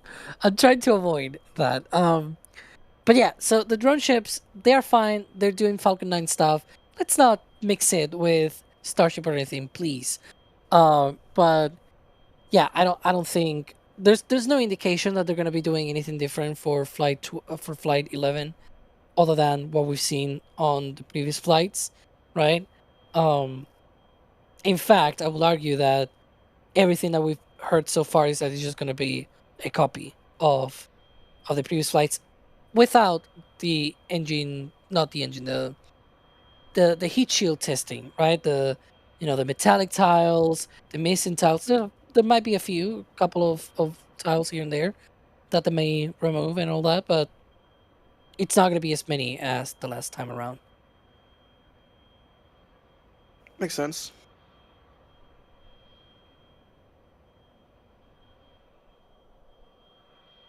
Echo Deal says, that's clearly lens distortion. Everyone knows that the timeline is flat.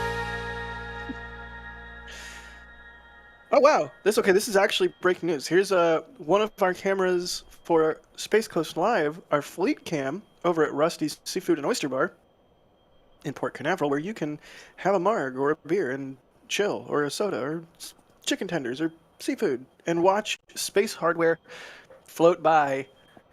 Like we're about to watch something float by right now. What is this, Alex? Is this fairings? I think this is Harvey Stone by Blue Origin.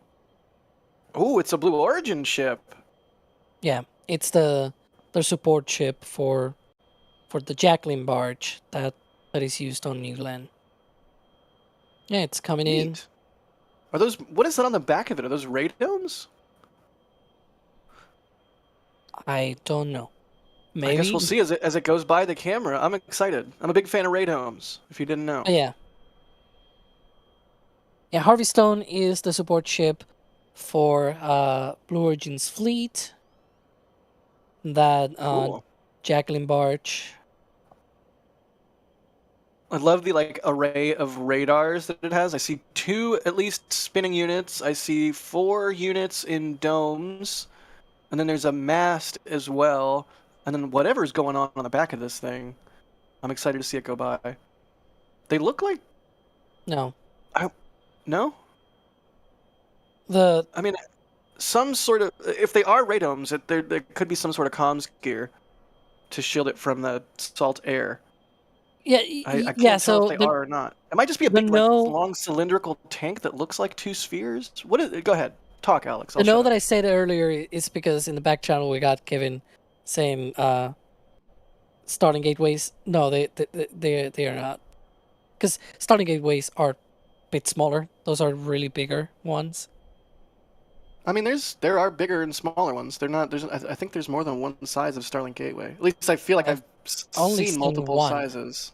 Really? Yeah, through your pictures, in fact, because there's a bunch on that. They call it the Borg cube. Yeah, I'm looking at it right now. Exactly. And there was one out front of the Star Factory and office building like a week or 2 ago that they lifted on top of the office building. The gateway I felt like, antennas. Continue. Go ahead. I felt like that one looked smaller. I was gonna say they look more like the little ones that they have up top, the 4 ones.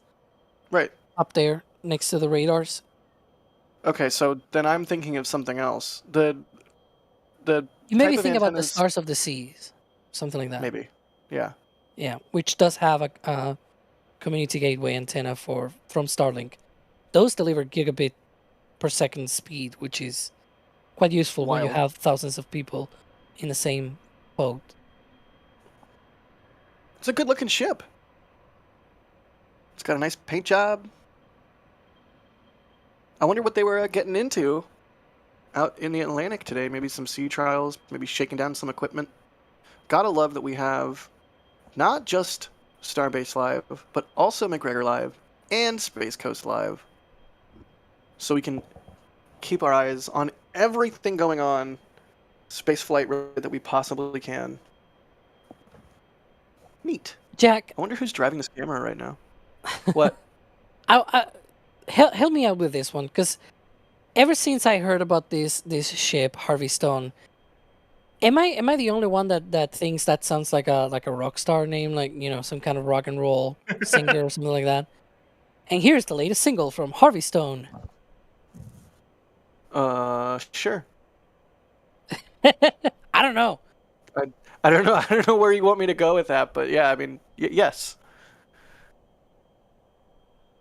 I'm trying to think of like a band name that I know. Like, there's Queens of the Stone Age, and there's what is the band named Harvey? Yeah, I don't know. You don't ask me about music live on air. I'm gonna rabbit hole. If you think you knew it, Jack, like weird digression spiral, you have no idea, my friend. And Oh, look, Harvey we got Stone the, is like mustache thing and everything. Mullet, yeah. A lot of tattoos. Bob Fillmore in chat says, Harvey Stone, one of the Rolling Stones. Yeah. Harvey Danger, Gort's mom, thank you. They had that one flagpole song that was like played on the radio way too much, but also kind of catchy. We were talking about the gateways earlier. We have a view on Space Coast Live there on the left-hand side of... Is that Jacqueline? You can see the radomes on top of it. Neat.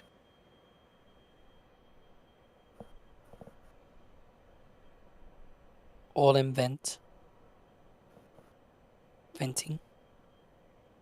What does that mean? Is it good? Is it neutral? Ryan? Usually, at this point in time, since they've been detanking for about an hour at this point. When the oil vent goes back on, it means detanking is more or less finished, and they are dumping the last of the LOX and gas out of the lines. You may still see a lot of frost on the vehicle, but that's just the vehicle is just cold. Eventually it'll go down and go away. Just because you see frost up a couple of rings doesn't mean that there's actually propellant. There's that much propellant still left in it. That might be depress vent. That's very depressing. Well, we don't know if it's over or not yet, but it's positive if that means they're going to get back into a testing flow. I mean, I'd rather them depress the vehicle than sit with it with ambient gas in it for hours doing nothing. You know?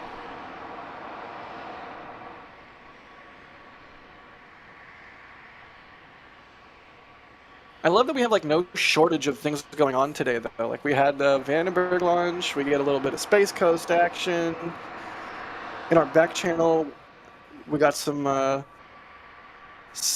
content coming in from the Florida team that is exciting that will be coming out in the coming days. It's a good day. It's a good Friday for spaceflight. We have the Flame Trench coming up in a little bit, and then this week in spaceflight, and maybe Ship 38 will do something. Possibly. Arthur Dent, good name, asking, Ship 38's thermal protection system appears much cleaner. Do you think this indicates thermal protection system tests are not included on Flight 11? I think they'll still be doing some testing. Ryan, what do you think? I think they'll do some testing here and there with it. It doesn't look like they put the crunch wrap thing on the forward flaps this time around. So they might be testing that a little bit, but otherwise, I think they're going to want to try to get this thing as close as to a production heat shield as they can, or at least the heat shield that they want to fly on like Ship 39, Ship 40, so that they can understand, like, okay, does this design work? And we'll put it on Block 3. I think that's kind of where they're at with the heat shield this time. Yeah, it makes sense. I wonder if that means we could see Ship 38 floating in the Indian Ocean when Flight 11 is all said and done. And there, look, there we got the 39A Starship pad. Ooh, I wonder. I'm gonna backseat produce. I'm sorry. Can we get a Starbase shot with both pads? So we can see 3 Starship towers all at once, all 3 currently extant Starship towers. And if I'm not mistaken, there's a bunch of Starship tower pieces floating around the Cape. So there's going to be a lot of Starship towers coming up in our near future. But having 3 already, it's and exciting. more coming up. Oh, classic. I'm sorry.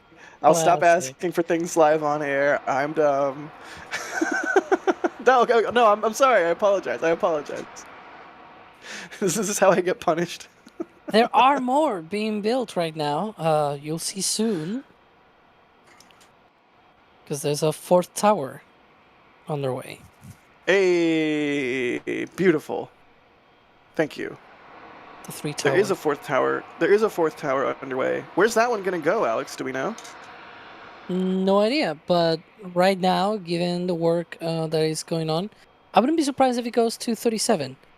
There's obviously the proposed catch tower at 39A, but as far as I know, I mean, I'll have to look through all the pictures from this flyover and everything to confirm, but I don't think they have started any work on that. Whereas 37, they've been clearing a lot of the Delta hardware and everything that was there. So, I don't know. Maybe we'll get it first for 37. We'll see. Is that EIS for 37 should be done soon? Question mark? Yeah. Should be. Anyways, hopefully like this fall. That's exciting. I mean, these things are going to change the skylines in the Cape. Oh. It looks like the QD arm's going out which means the sticks will come down, which means that is likely done for well, we'll see. But either way, usually that means that the sticks are going to go down if that's going out. I'll just say that. Interesting. Interesting. Huh. I get the feeling that SpaceX did not want to keep this thing out at the pad over the weekend. But we'll see what happens here. Are there any? I wonder if there's any cars lined up at the old roadblock. Hey, by the way, we have a members multi-view. If you want to see all the cameras and you don't want to listen to us talk, and you're a member, the members multi-view was live for this stream and continues to be live for this stream. And yeah, it's yet another perk that you have as a member. Owen Blake becoming a Red Team member. Thank you, Owen. And Ninja Decimator. Pew, pew, pew. You got your sound effect back, buddy. Asking, could Starship static fire in the snow in winter? My bid for a SCLC on Lake Superior in Minnesota. Yeah, probably. Yeah, probably. I would take a launch site in Minnesota. Let's do it. I don't have to go far then.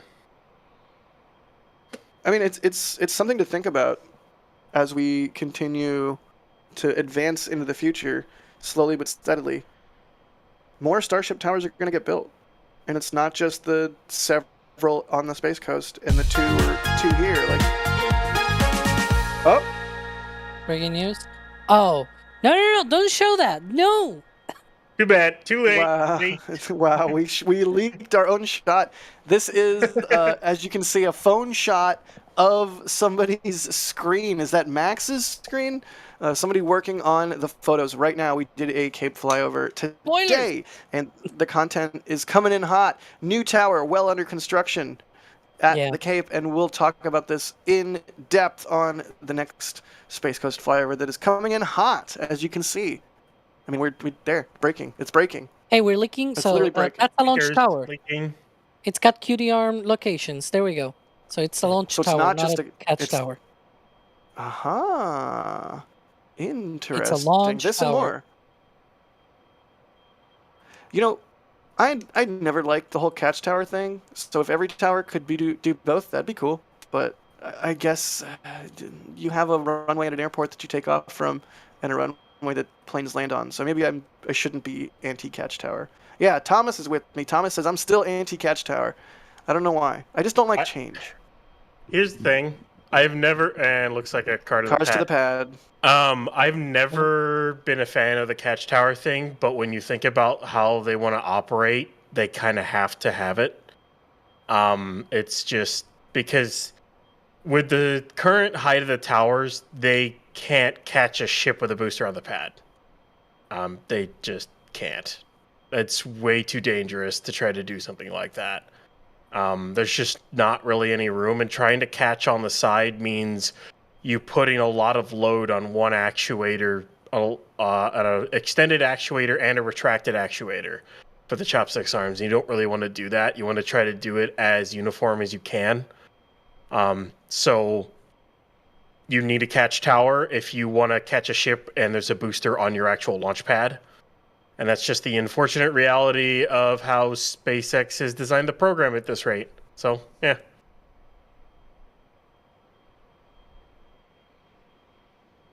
All right, so cars to the pad, not necessarily unexpected, doesn't necessarily mean the day is done testing-wise. It could mean that. We don't know yet. Typically, Alex, they send like the first car, it goes out there, and then others follow, right? So we just saw that first car. Yeah, now we'll get to see whether the roadblock is opened. Usually, and I say this, usually if it gets open, they normally never close it again, even if they have a big road closure, right? And they were to need it. Right. Like, again, today's road closure goes all the way out to midnight. But we've had these sort of long road closures in the past where they have also aborted a test. And we've also been in this situation before where we've been hoping that maybe they go again later in the window, but they open the road and they never closed it again in the same day within that road closure window. So that is going to be the key thing here to watch for, because cars going to the And pad and what? sticks are going down. Yeah. So sticks going down, cars to the pad. It's still not like there's still sliver hope that So maybe you're they telling me retry there's a again. chance. You see, tell me there's a Like, chance. tiny chance that they may try again. If that road opens, though, I will say the chances go really way down. Just based on how we've seen these things operate in the past. Because all three together, it's like the chances are really tiny, microscopic, essentially. Right. It looks like another car headed out. Sheriff. Are they doing were they just doing a little do-si-do? What's happening? Yeah, I guess. I don't know what they're doing. Just driving around. Round and round. And lights turned off to sheriff to the pad.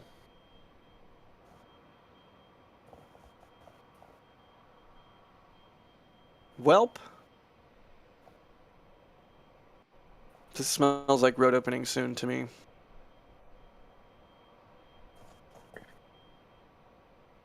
Wow. I did not expect to get... there it is. Road open. That looks like the road is open. I did not expect to get to Friday of this week and have not seen any static fires of Ship 38. That is kind of remarkable. Pad A has decided to be like, no, I don't want to go yet. Come closer. Closer. Yeah. If they had been able to static fire Ship 38 today, certainly would have been, impressively fast. So I'm complaining. Only, like, oh, we have to do this again. Like, we get to do it again. We get to see this pad again.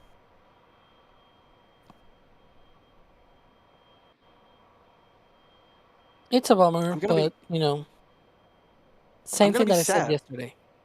Like, I like Pad 2. Pad 2 is beautiful and is going to function way better than Pad 1. Pad 1 has its charm, though, in its jankiness. Yeah, I mean, it was also the first attempt to build a Starship pad. At least serious attempt. There may or may not be an upcoming video about, some of the history and some of the future changes to Pad 1. But yeah, there were some other attempts that I would not consider serious attempts. Namely the Rampy at 39A. Remember that? Oh man, that thing. 2019. Yep. Remember that was hilarious. Remember those renders of just the stack sitting on like a ramp with no like tower next to it, and you're like, wait a minute. You remember when they were trying to launch from 39A? Oh, literally man. from the mount at 39A? Yeah.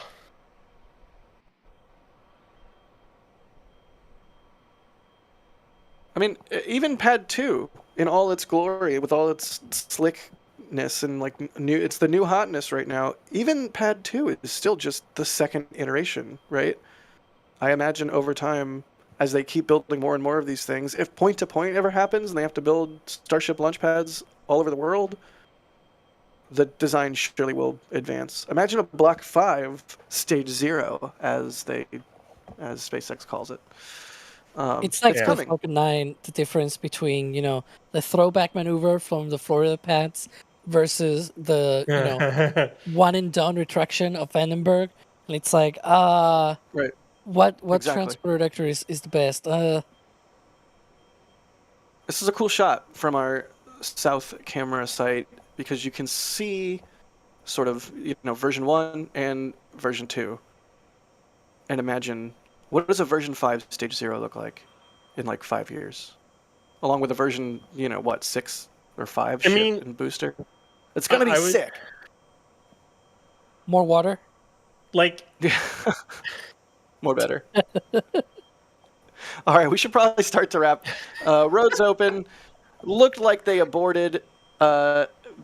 Question mark? Why is the second circle over there? What was that?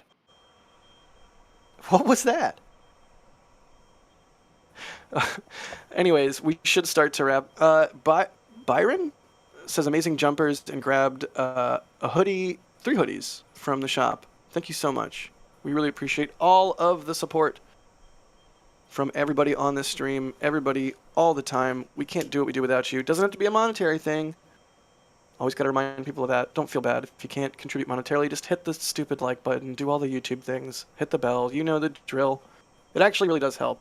I know it's cliche, but it really does help. It tickles the algorithm. It tickles. All right. Alex, thank you so much for hanging out for today's aborted test. Yeah, we'll see whenever they try again. As we said earlier, right? There's no road closures or beach closures for more testing in the coming days. So we'll see what will happen. Maybe they skip the weekend because in theory, they don't have any more weekend closures. We'll see. So maybe the next attempt on Monday? Question mark. We'll definitely be here to test to watch whatever they test. Yeah, and suffice to say, if they do spool up again today by some miracle, we will go live for that as well. But in the meantime, you can hang out and watch Starbase live. Ryan, thanks for being on as well. Good duder. yeah, it's always fun to get on talk Starship. It's too bad we didn't see a static fire, but we did see Deluge testing on Pad B. So it's not like we got nothing. But hopefully 38 will get tested. And we got the Vandenberg launch, and we got the Harvey thing. We had a good time. Also, producing today was Kevin Michael Reed. Thank you, Kevin, for putting up with me and us. Backseat stream driving. We had Chris B on earlier as well to cover for me while I dealt with an overheating camera.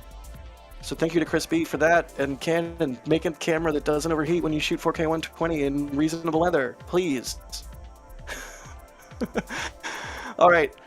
That's going to be it for this one. I'm Jack Beyer. Thank you for watching. Whenever Starship starts to spool up again for more testing, or whenever there's a launch we can point cameras at, you better believe we'll go live again. But in the meantime, go hang out at one of our 3 24/7 live streams. And we'll see you guys next time.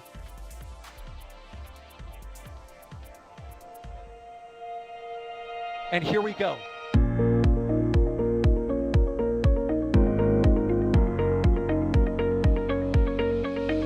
have liftoff. Propulsion continues to be normal. R68 chamber pressure looks good. Doubling up. Roger, Atlantic. Water towers fly! Yes! Echo down to nominal. Fighting downside FD off. Bring in FD off. It's orange! 145! Oh my god! Oh my god! Decollage! Put that in the big bag, 343 unfolds to go. Indeed. We rise together, back to the moon and beyond. If the methane would be igniting in the flare, correct? Yikes. You read? Sure. We don't need any more of these.